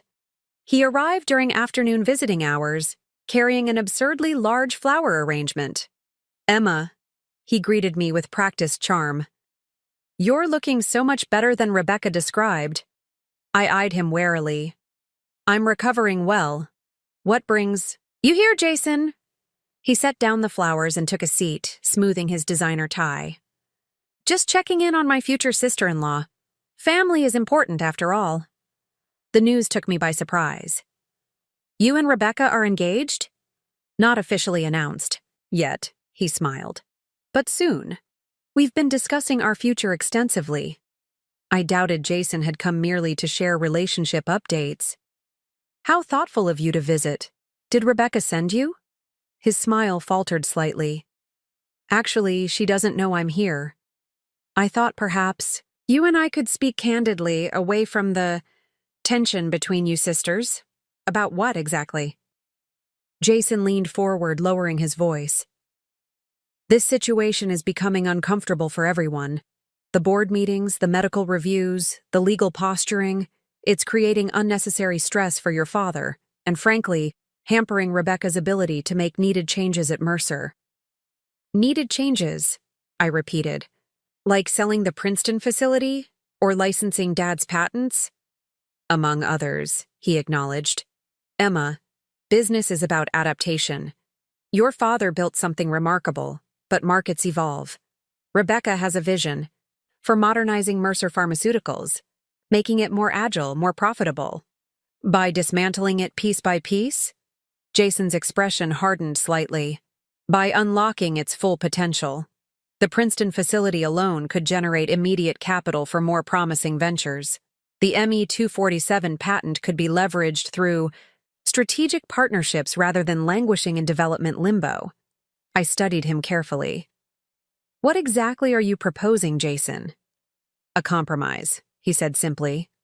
"Rebecca is willing to include you in the company's future decision-making, a meaningful advisory role during your recovery, transitioning to a more substantive position once you're fully healed.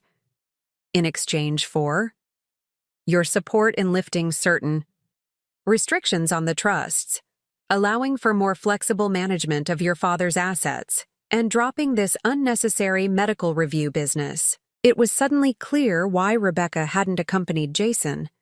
This offer was constructed to provide her with plausible deniability if I refused or, worse, recorded the conversation.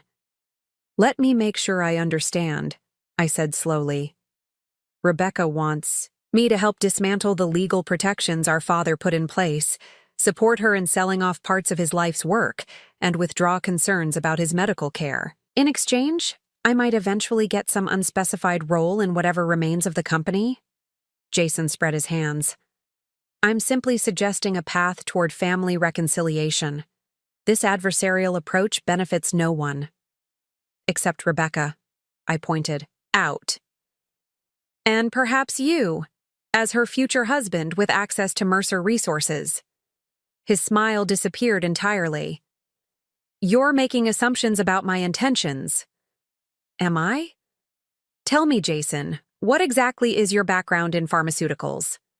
"I have extensive experience in corporate restructuring and asset management."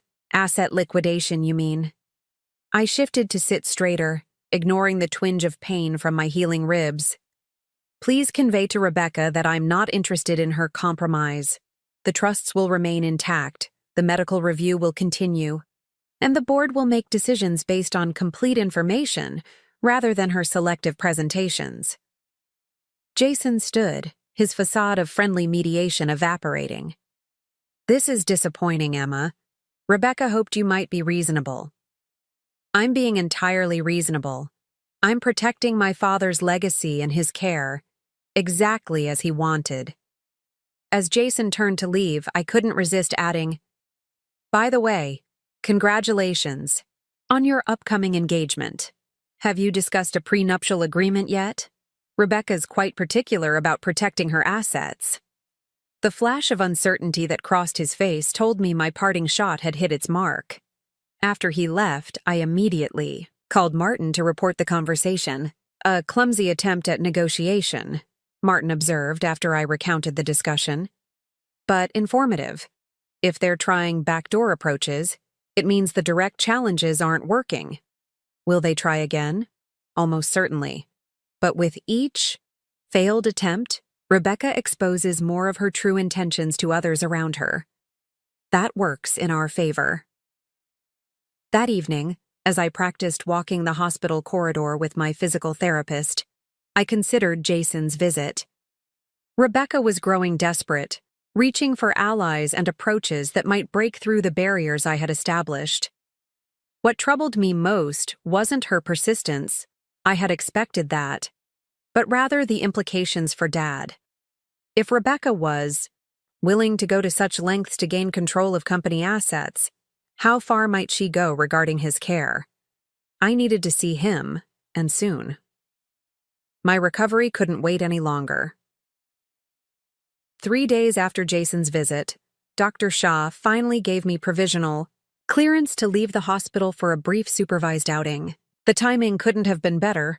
The independent medical panel had scheduled their follow-up assessment of Dad at Lakeside that afternoon. 4 hours maximum, Dr. Shah cautioned as she signed the release forms, and only with someone responsible, accompanying you. Your body is still healing, Emma. Pushing too hard now could set back your recovery significantly. Martin arranged to drive me, bringing a wheelchair that I insisted would remain in the car unless absolutely necessary.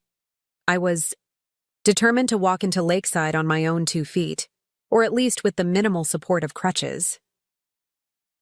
The 40-minute drive to the facility gave me time to prepare mentally for seeing Dad.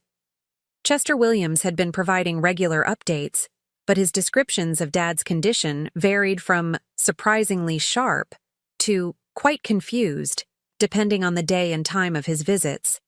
"You should know that Rebecca visits him every Sunday," Martin said as we approached Lakeside. "She brings flowers, sits with him for exactly 1 hour, and leaves. The staff says she spends most of the time talking about company matters while—" He listened silently. I shook my head. Even now, she's performing the role of devoted daughter while advancing her agenda. Lakeside Care Center was more impressive than I had expected. A modern facility set on manicured grounds with expansive gardens visible through floor-to-ceiling windows.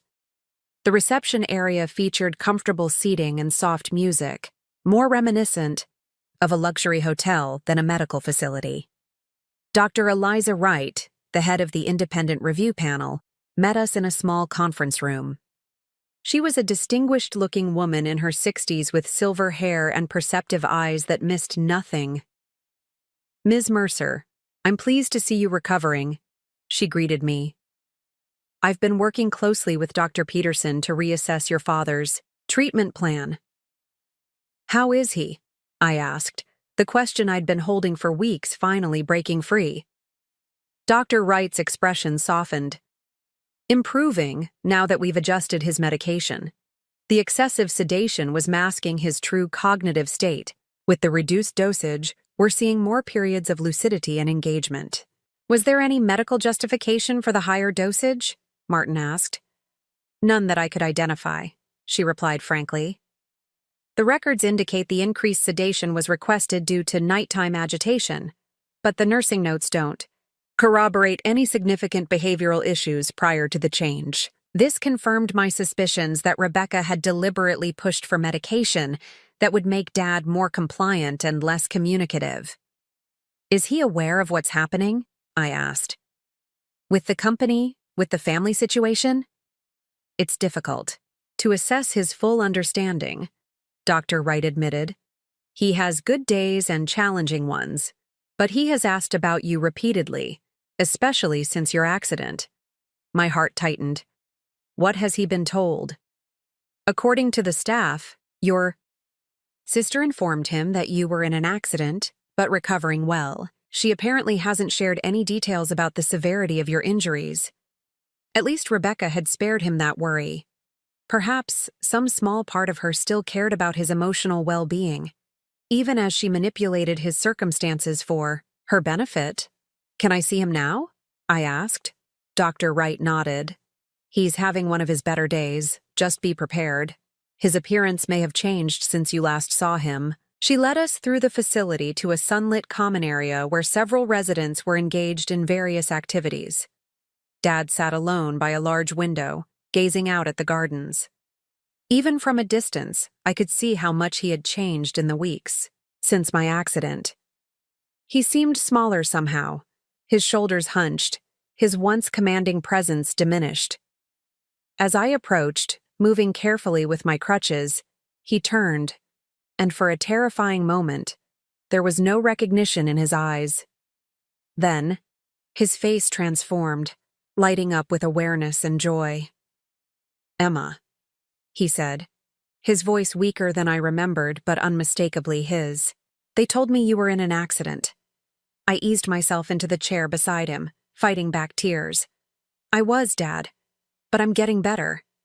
He reached out with trembling hands to touch my face, as if confirming I was real. "You look like your mother when she was ill, trying so hard to be strong." The observation startled me. Mom had died over 15 years ago, but in that moment, his memory of her seemed crystal clear. "Rebecca said you were fine," he continued, his brow furrowing. "But you're not fine. You're hurt." "I'm healing," I reassured him. "I just needed to see you." His eyes, clouded by disease but still sharp with intermittent clarity, studied me intently. "Something's wrong, beyond your accident. Rebecca has been different, talking about the company constantly, about changes." This was the opening I needed, but I hesitated. How much should I burden him with? How much could his fragile mind process? Dr. Wright, observing our reunion from a discreet distance, seemed to sense my dilemma. She approached and addressed Dad directly. "Jonathan, Emma has been concerned about some of the decisions being made during her absence. About your care and about the company." Dad's focus sharpened visibly. "What decisions?" Carefully, speaking slowly and using simple terms, I explained the situation. Rebecca's attempts to sell the Princeton facility, to license his patents, to change his medication. I didn't mention the trusts or the legal maneuvers, focusing only on the concrete actions she had taken.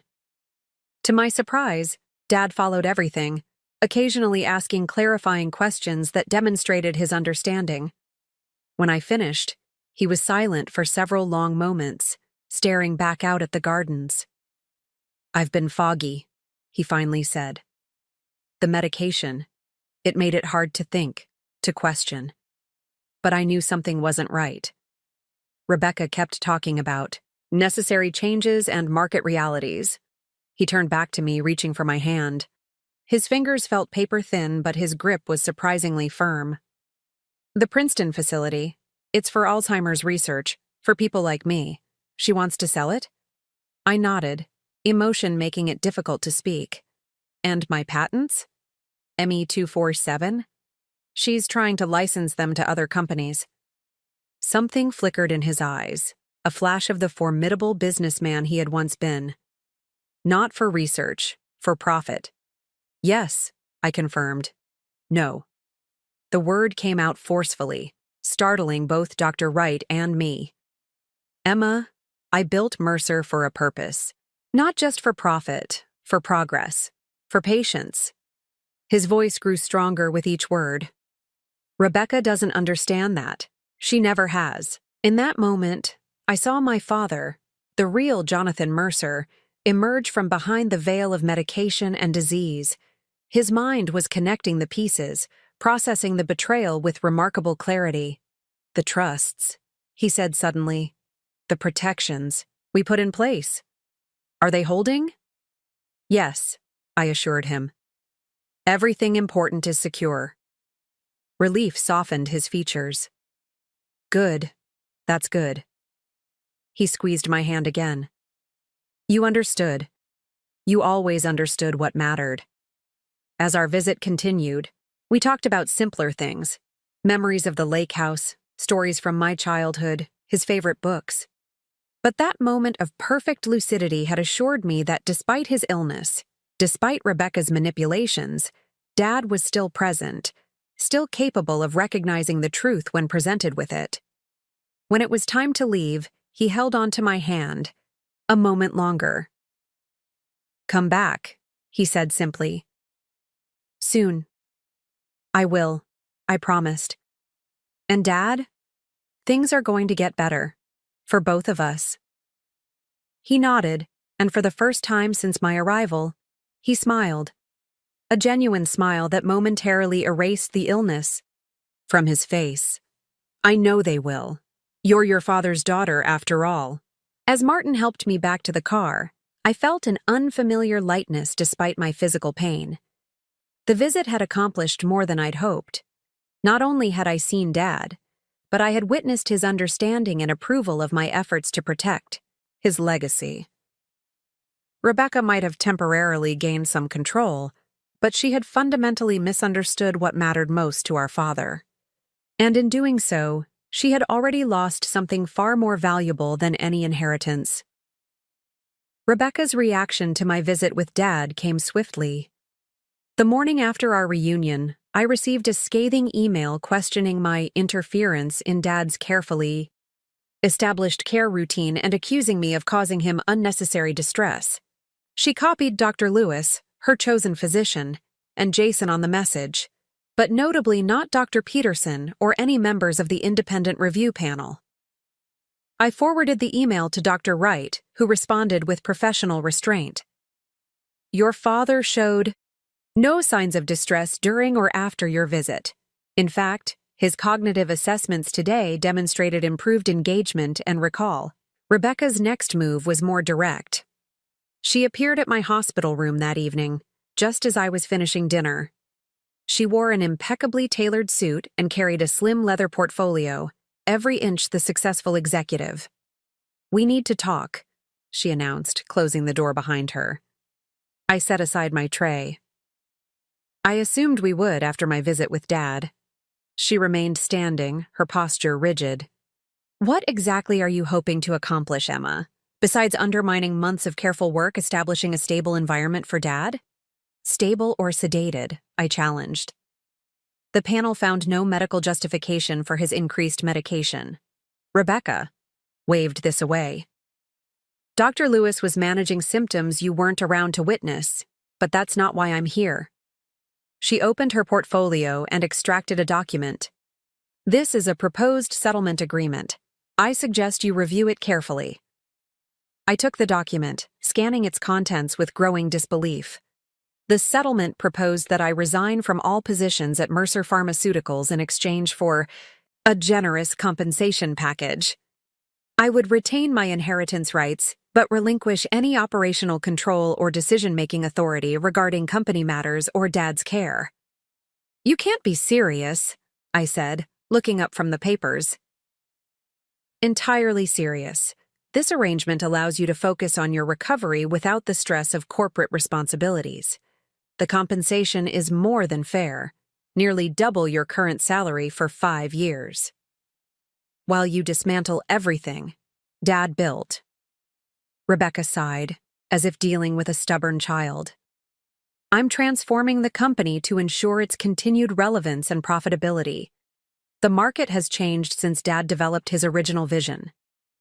His original vision included finding treatments for the very disease he's suffering from, I pointed out. The Princeton facility isn't just another research center. It's the culmination of his life's work.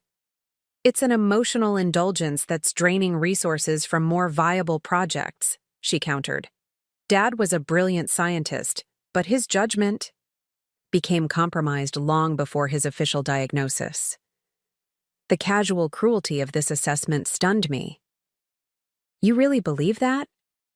"I know that." She sat down finally, leaning forward with rehearsed sincerity. "Emma, I've been managing Dad's affairs for over a year. I've seen the decline up close, the impulsive decisions, the fixation on pet projects, the emotional attachments to outdated approaches. He needed protection from himself. And you appointed yourself his protector. Someone had to step in. You were too busy with operations to see what was happening." She gestured to the settlement document. "This is an opportunity to resolve our differences amicably. The alternative would be more contentious." I studied my sister, trying to reconcile the woman before me with the girl I had grown up with. Had she always been this calculating, or had something fundamentally changed her? "What happened to you, Rebecca?" I asked quietly. "When did Dad's legacy become nothing more than assets to liquidate?" Her expression hardened. "Don't patronize me. I'm being practical while you're being sentimental.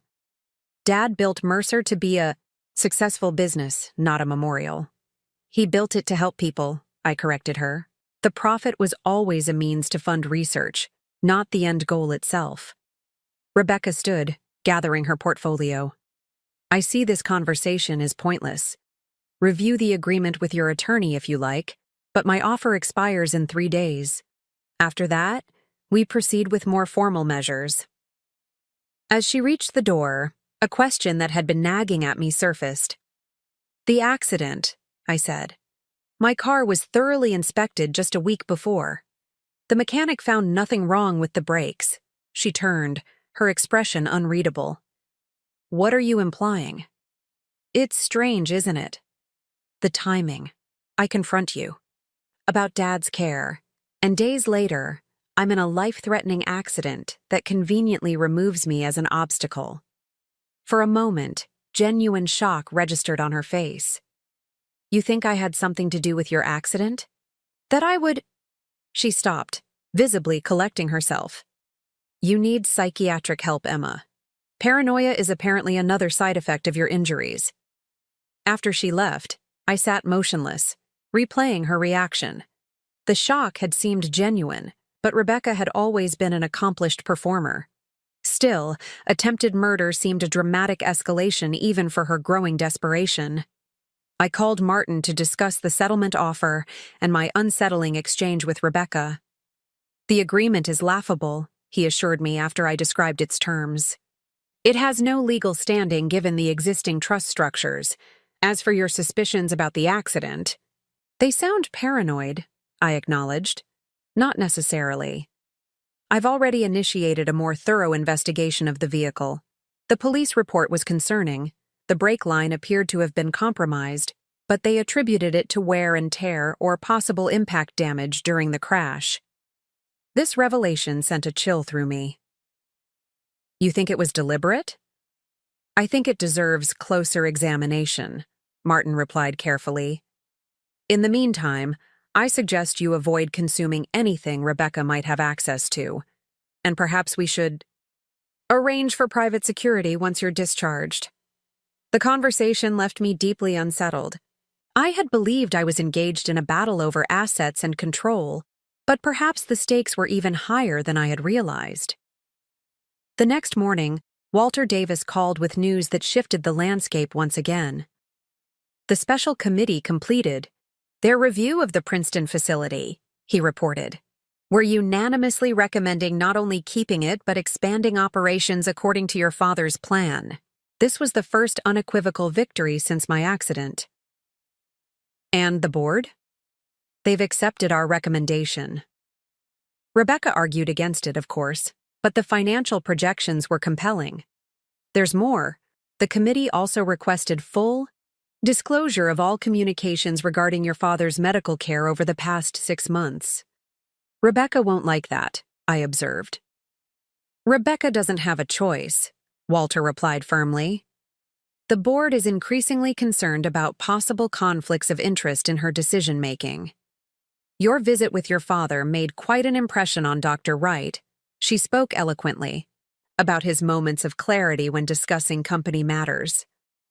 After we disconnected, I stared out the window at the hospital grounds, processing this development. The tide was turning. Rebecca's carefully constructed narrative was crumbling as more people witnessed the gap between her words and actions. But if she was truly behind my accident, if she was willing to go to such extremes, then her next move might be even more dangerous. And I was still vulnerable, limited by my injuries and confined to the hospital for at least another week. As if confirming my fears, my phone chimed with a text from an unknown number. "Watch your back. She's not alone in this." The anonymous text unsettled me more than I wanted to admit. I showed it to Martin, who immediately arranged for a private security consultant to assess potential threats and vulnerabilities. By that evening, a discreet security professional named Diane had performed a thorough review of my hospital room and established protocols with the nursing staff about visitor access. "No one enters without proper identification and advance notice," Diane explained after completing her assessment. "And when you're discharged, we'll have continuous protection until the situation stabilizes." The precautions seemed excessive until Martin shared the preliminary findings from the automotive investigator he'd hired. "The brake line wasn't damaged by normal wear or the impact of the crash," he reported grimly. "It shows clear signs of deliberate tampering, a partial cut that would cause gradual brake fluid leakage, eventually leading to complete failure under stress. Like navigating mountain curves." I tried to process this information, my mind resisting the implications. "Are you saying someone wanted me to crash? That it wasn't an accident at all?" "The evidence suggests so," Martin confirmed. "I've forwarded the findings to Detective Ramirez with the state police. She's reopening the investigation. The idea that someone had deliberately sabotaged my car, had wanted me seriously injured or worse, was almost incomprehensible. And yet the timing aligned too perfectly with my confrontation with Rebecca." "We can't prove Rebecca was involved," Martin cautioned, reading my thoughts. "And making accusations without concrete evidence would undermine our credibility in other matters." "What about the text?" I asked. She's not alone in this. Who would know enough to send that warning? It could be anyone close to Rebecca who's become uncomfortable with her actions, her assistant, a colleague, even Jason if he's having second thoughts about their arrangement. The following morning, Dr. Shaw arrived with welcome news. I was being discharged the next day, nearly a week earlier than originally projected. My recovery had progressed exceptionally well, and I could continue rehabilitation as an outpatient. "You're a remarkably determined patient," she observed. "Just remember that being discharged doesn't mean being fully recovered. You'll still need significant rest and limited activity for at least another month." As Dr. Shaw reviewed my discharge instructions, a hospital volunteer arrived with a floral delivery, a lush arrangement of calla lilies, my favorite. The card read simply, "Wishing you continued healing. A friend." No name, no further identification.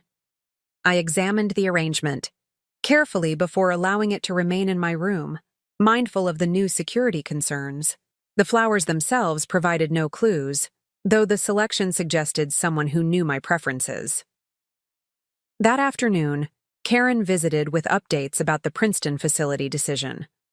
Rebecca had been noticeably absent from the office since the board committee's announcement, delegating most of her responsibilities to her executive assistant.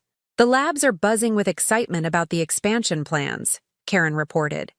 "Your father's research team can hardly believe they're getting additional resources instead of being shut down." As we discussed implementation timelines, Karen seemed distracted, repeatedly checking her phone and glancing toward the door. "Is everything okay?" I finally asked. She hesitated, then lowered her voice. "I shouldn't be telling you this, but you need to know. Heather Nolan contacted me yesterday." The name wasn't immediately familiar. "Who?" "The private nurse Rebecca hired for your father when she first moved him home. She was dismissed when he was transferred to Lakeside." Now I remembered. The nurse, who had consistently been present during my attempted visits, limiting my access to Dad. What did she want? Karen glanced at the door again before continuing.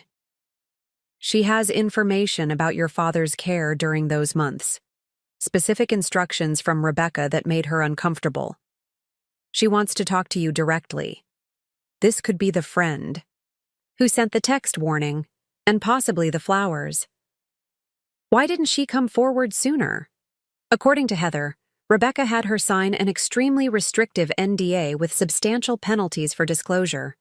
"She's risking financial ruin by speaking to you." "What changed her mind?"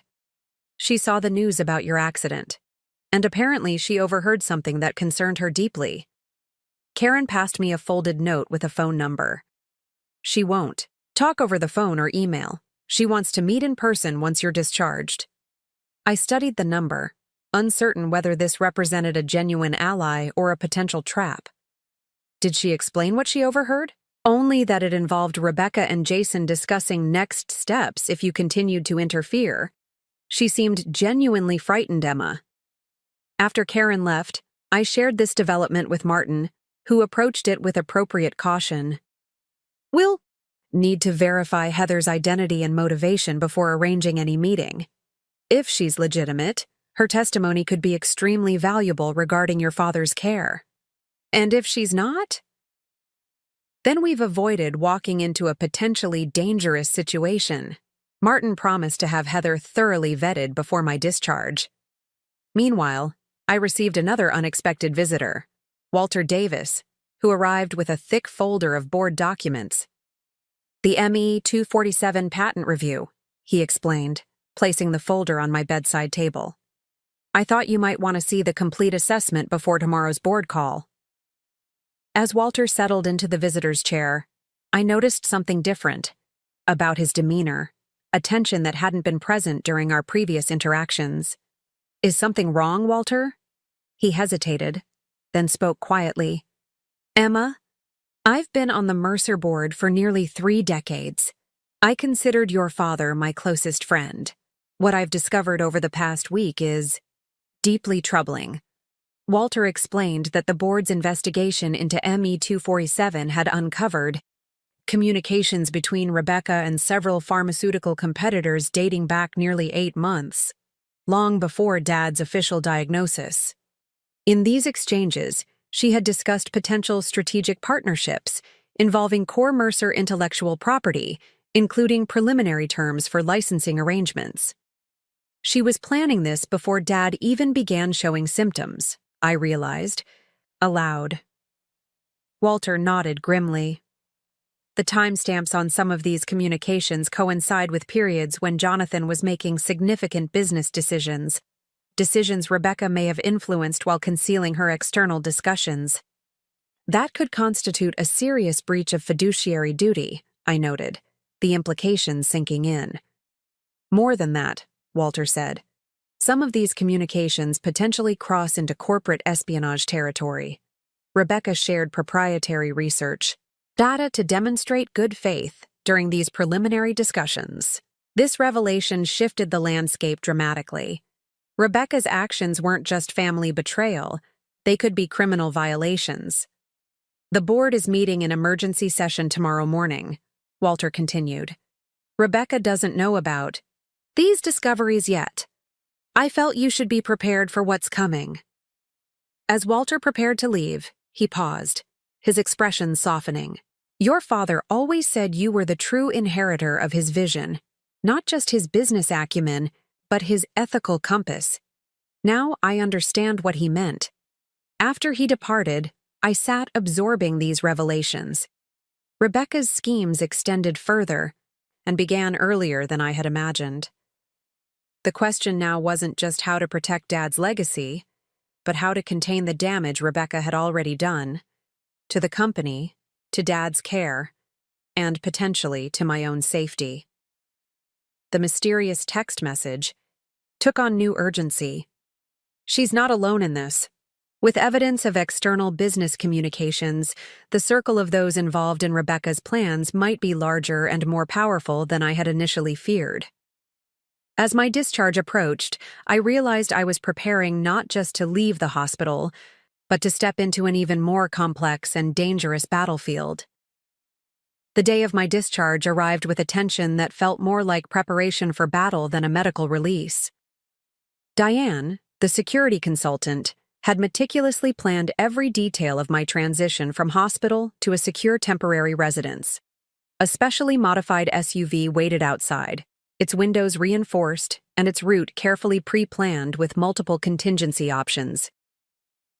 Dr. Shaw reviewed my final discharge instructions, her usual professional demeanor tinged with an undercurrent of concern. Your physical recovery has been remarkable, she said, but the psychological impact of everything you've experienced shouldn't be underestimated. I appreciated her candor. The potential attempt on my life, Rebecca's escalating manipulations, and the complex web of corporate intrigue had taken a toll far beyond my physical injuries. Martin arrived shortly after, carrying a slim briefcase and wearing an expression that suggested he had uncovered something significant. Heather Nolan's background check is complete, he announced without preamble. She's clean. No outstanding legal issues, no financial connections to Rebecca that we can't explain. More importantly, our investigator corroborated several key details from her initial statement. The nurse who might be my unexpected ally was taking an enormous risk by coming forward. Her previous employment with Dad had given her a unique perspective on Rebecca's machinations, and her willingness to speak out suggested she had witnessed something truly disturbing. As the hospital staff completed my discharge paperwork, my phone buzzed with a text from Karen. Board meeting starts in 2 hours. Things are about to get interesting. Walter Davis's revelations about Rebecca's unauthorized communications with pharmaceutical competitors had set the stage for a potentially explosive board session. The preliminary evidence suggested a pattern of behavior that went far beyond simple family conflict. This was potentially corporate sabotage. Diane helped me into the SUV, her professional demeanor a stark contrast to the chaos of the past weeks. We'll take a circuitous route to the safe house, she explained. Multiple checkpoints, No predictable patterns. The safe house, a term that would have seemed melodramatic just months ago, was now a necessary precaution. Located in a discreet, suburban area, it had been selected for its security features and proximity to both the hospital and Mercer Pharmaceuticals headquarters. As we drove, Martin continued briefing me. Heather Nolan wants to meet at a coffee shop near Lakeside Care Center. It's a public location, but we'll have our own security team in place. And Dad? I asked. Will he be safe during all this? Martin's hand briefly touched mine, an uncharacteristically emotional gesture. We've arranged for Chester Williams to visit today, ostensibly as a friend, but actually to ensure no unexpected changes occur to your father's care. The anonymous text message continued to gnaw at me. She's not alone in this. The word suggested a broader conspiracy, something more complex than Rebecca's individual ambitions. What aren't we seeing? I murmured. Martin seemed to read my thoughts. Jason might be more than just Rebecca's opportunistic boyfriend. His background in corporate restructuring could be a carefully constructed cover. We arrived at the safe house, a nondescript two-story home that gave no indication of its current purpose. As Diane conducted a final security sweep, my phone rang. Walter Davis's name flashed on the screen. Emma, he said, his voice tight. The board meeting just concluded. We need to talk. The pieces were aligning. Heather's potential testimony, the board's investigation, the mysterious warning. Something was about to break wide open. And I was finally prepared to see it through, no matter the cost. Rebecca thought she had the upper hand. She had no idea what was coming next. The coffee shop was carefully chosen. A small, independent cafe tucked away in a quiet strip mall, far from the bustling downtown areas where Rebecca might have connections. Diane had scouted the location hours earlier, identifying multiple entry and exit points, potential surveillance positions, and concealed vantage points for our security team. Heather Nolan arrived precisely at 2 p.m., looking over her shoulder, nervously as she entered. She was younger than I expected, mid-30s, with the kind of careful, controlled appearance typical of medical professionals who understood the importance of maintaining a neutral demeanor. Martin had insisted on being present, though he sat at a nearby table, close enough to intervene but far enough to allow Heather a sense of privacy. I noticed her hands were trembling slightly as she set down her coffee, a large black Americano, untouched. Thank you for meeting me, I began softly. Heather's laugh was brittle. I'm not sure I have a choice anymore. What I know? It's bigger than just your family's internal conflict. She pulled a USB drive from her bag, sliding it across the table. Everything I've documented is on here. Text messages, voice recordings, notes from my shifts. I started keeping records when things began to feel wrong. Wrong how? I asked. Your father's care was never the priority, Heather said, her voice low and intense. Rebecca wasn't managing his medical treatment. She was managing his perception.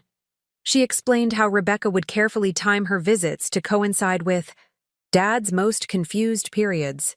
She would bring up business matters when he was least capable of challenging her narrative, subtly reshaping his understanding of the company's operations.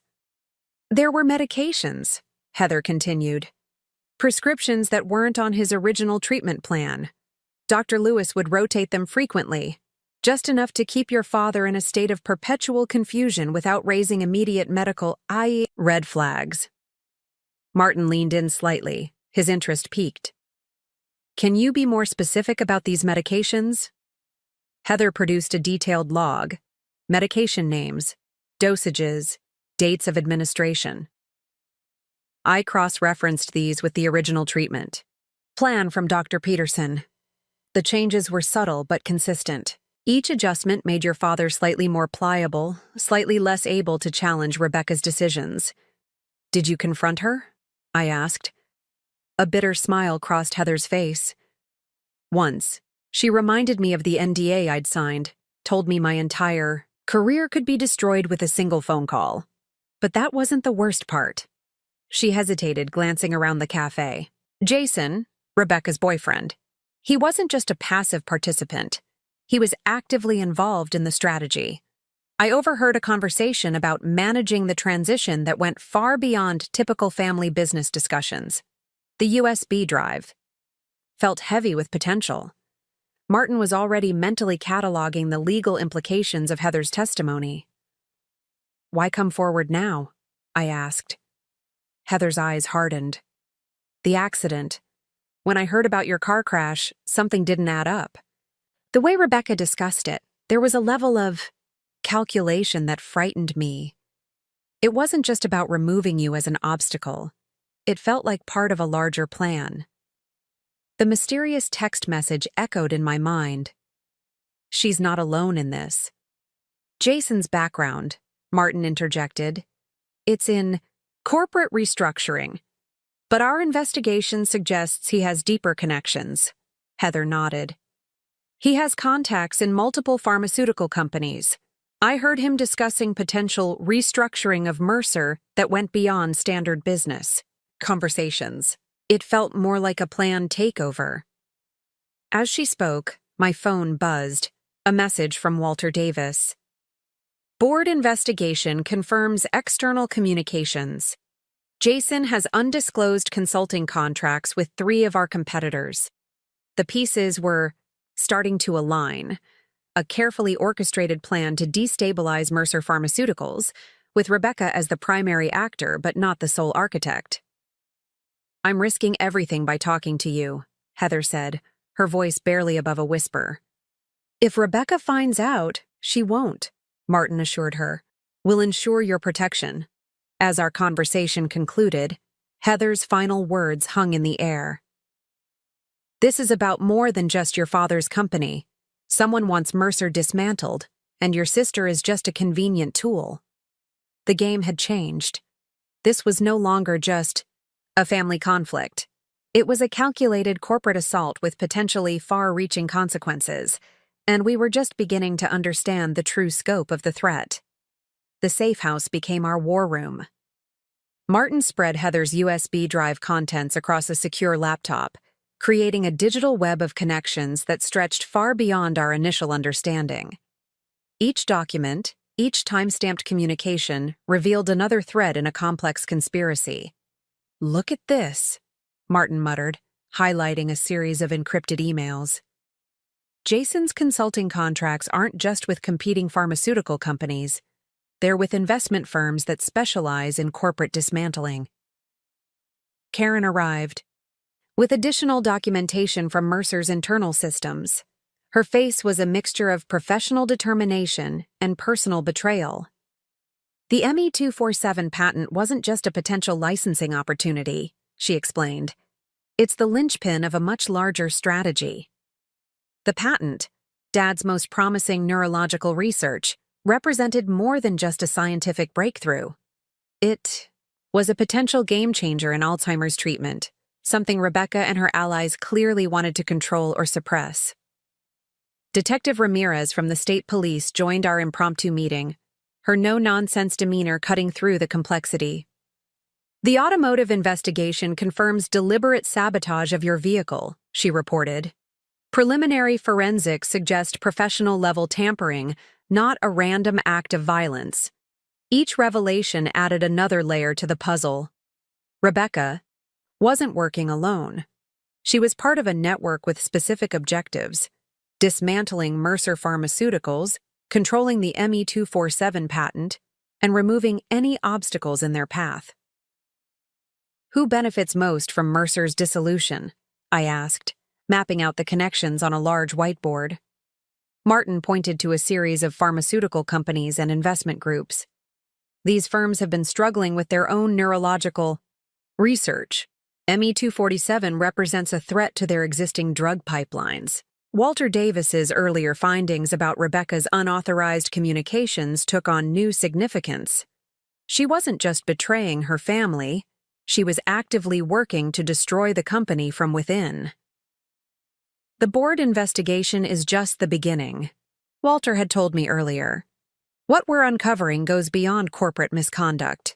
This looks like a coordinated effort to acquire Mercer's intellectual property through manipulation. Diane, our security consultant, had been quietly monitoring. External communications. We've detected increased communication between Jason and several offshore investment groups, she reported. They're moving quickly, anticipating something. The anonymous text message continued to haunt me. She's not alone in this. Now it seemed prophetic rather than threatening. Chester Williams called with an update about Dad. He's asking questions, Chester reported, more lucid than he's been in months. He keeps mentioning something about protecting the work.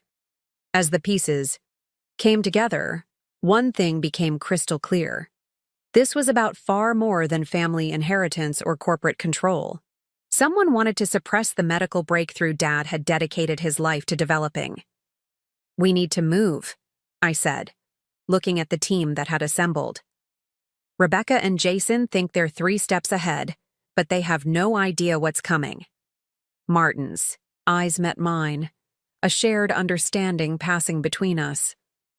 The real battle was just beginning, and this time, we were ready. The network was about to discover that they had severely underestimated the Mercer family's resolve. The plan came together, with surgical precision. We would set a trap that would force Rebecca and Jason to reveal their hand, using the ME-247 patent as bait.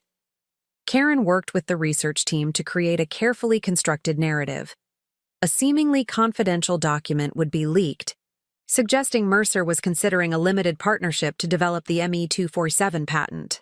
The document was deliberately designed with subtle inconsistencies that would attract the attention of those actively monitoring the company's movements. They won't be able to resist, Martin explained. If they're as invested in acquiring or suppressing the patent as we suspect, they'll make a move. Diane set up a complex digital surveillance network, tracking every communication channel we believed Rebecca and Jason might use. Martin's legal team prepared documentation to capture any potential breach of fiduciary duty. Dad's condition became our unexpected ally. Chester reported that he was becoming increasingly lucid, making strategic comments that suggested he was more aware of the situation than anyone realized. He keeps talking about a final protection, Chester told me during a secure call. Something he put in place years ago that nobody knows about. The leak went out precisely at 2:17 p.m. on a Tuesday.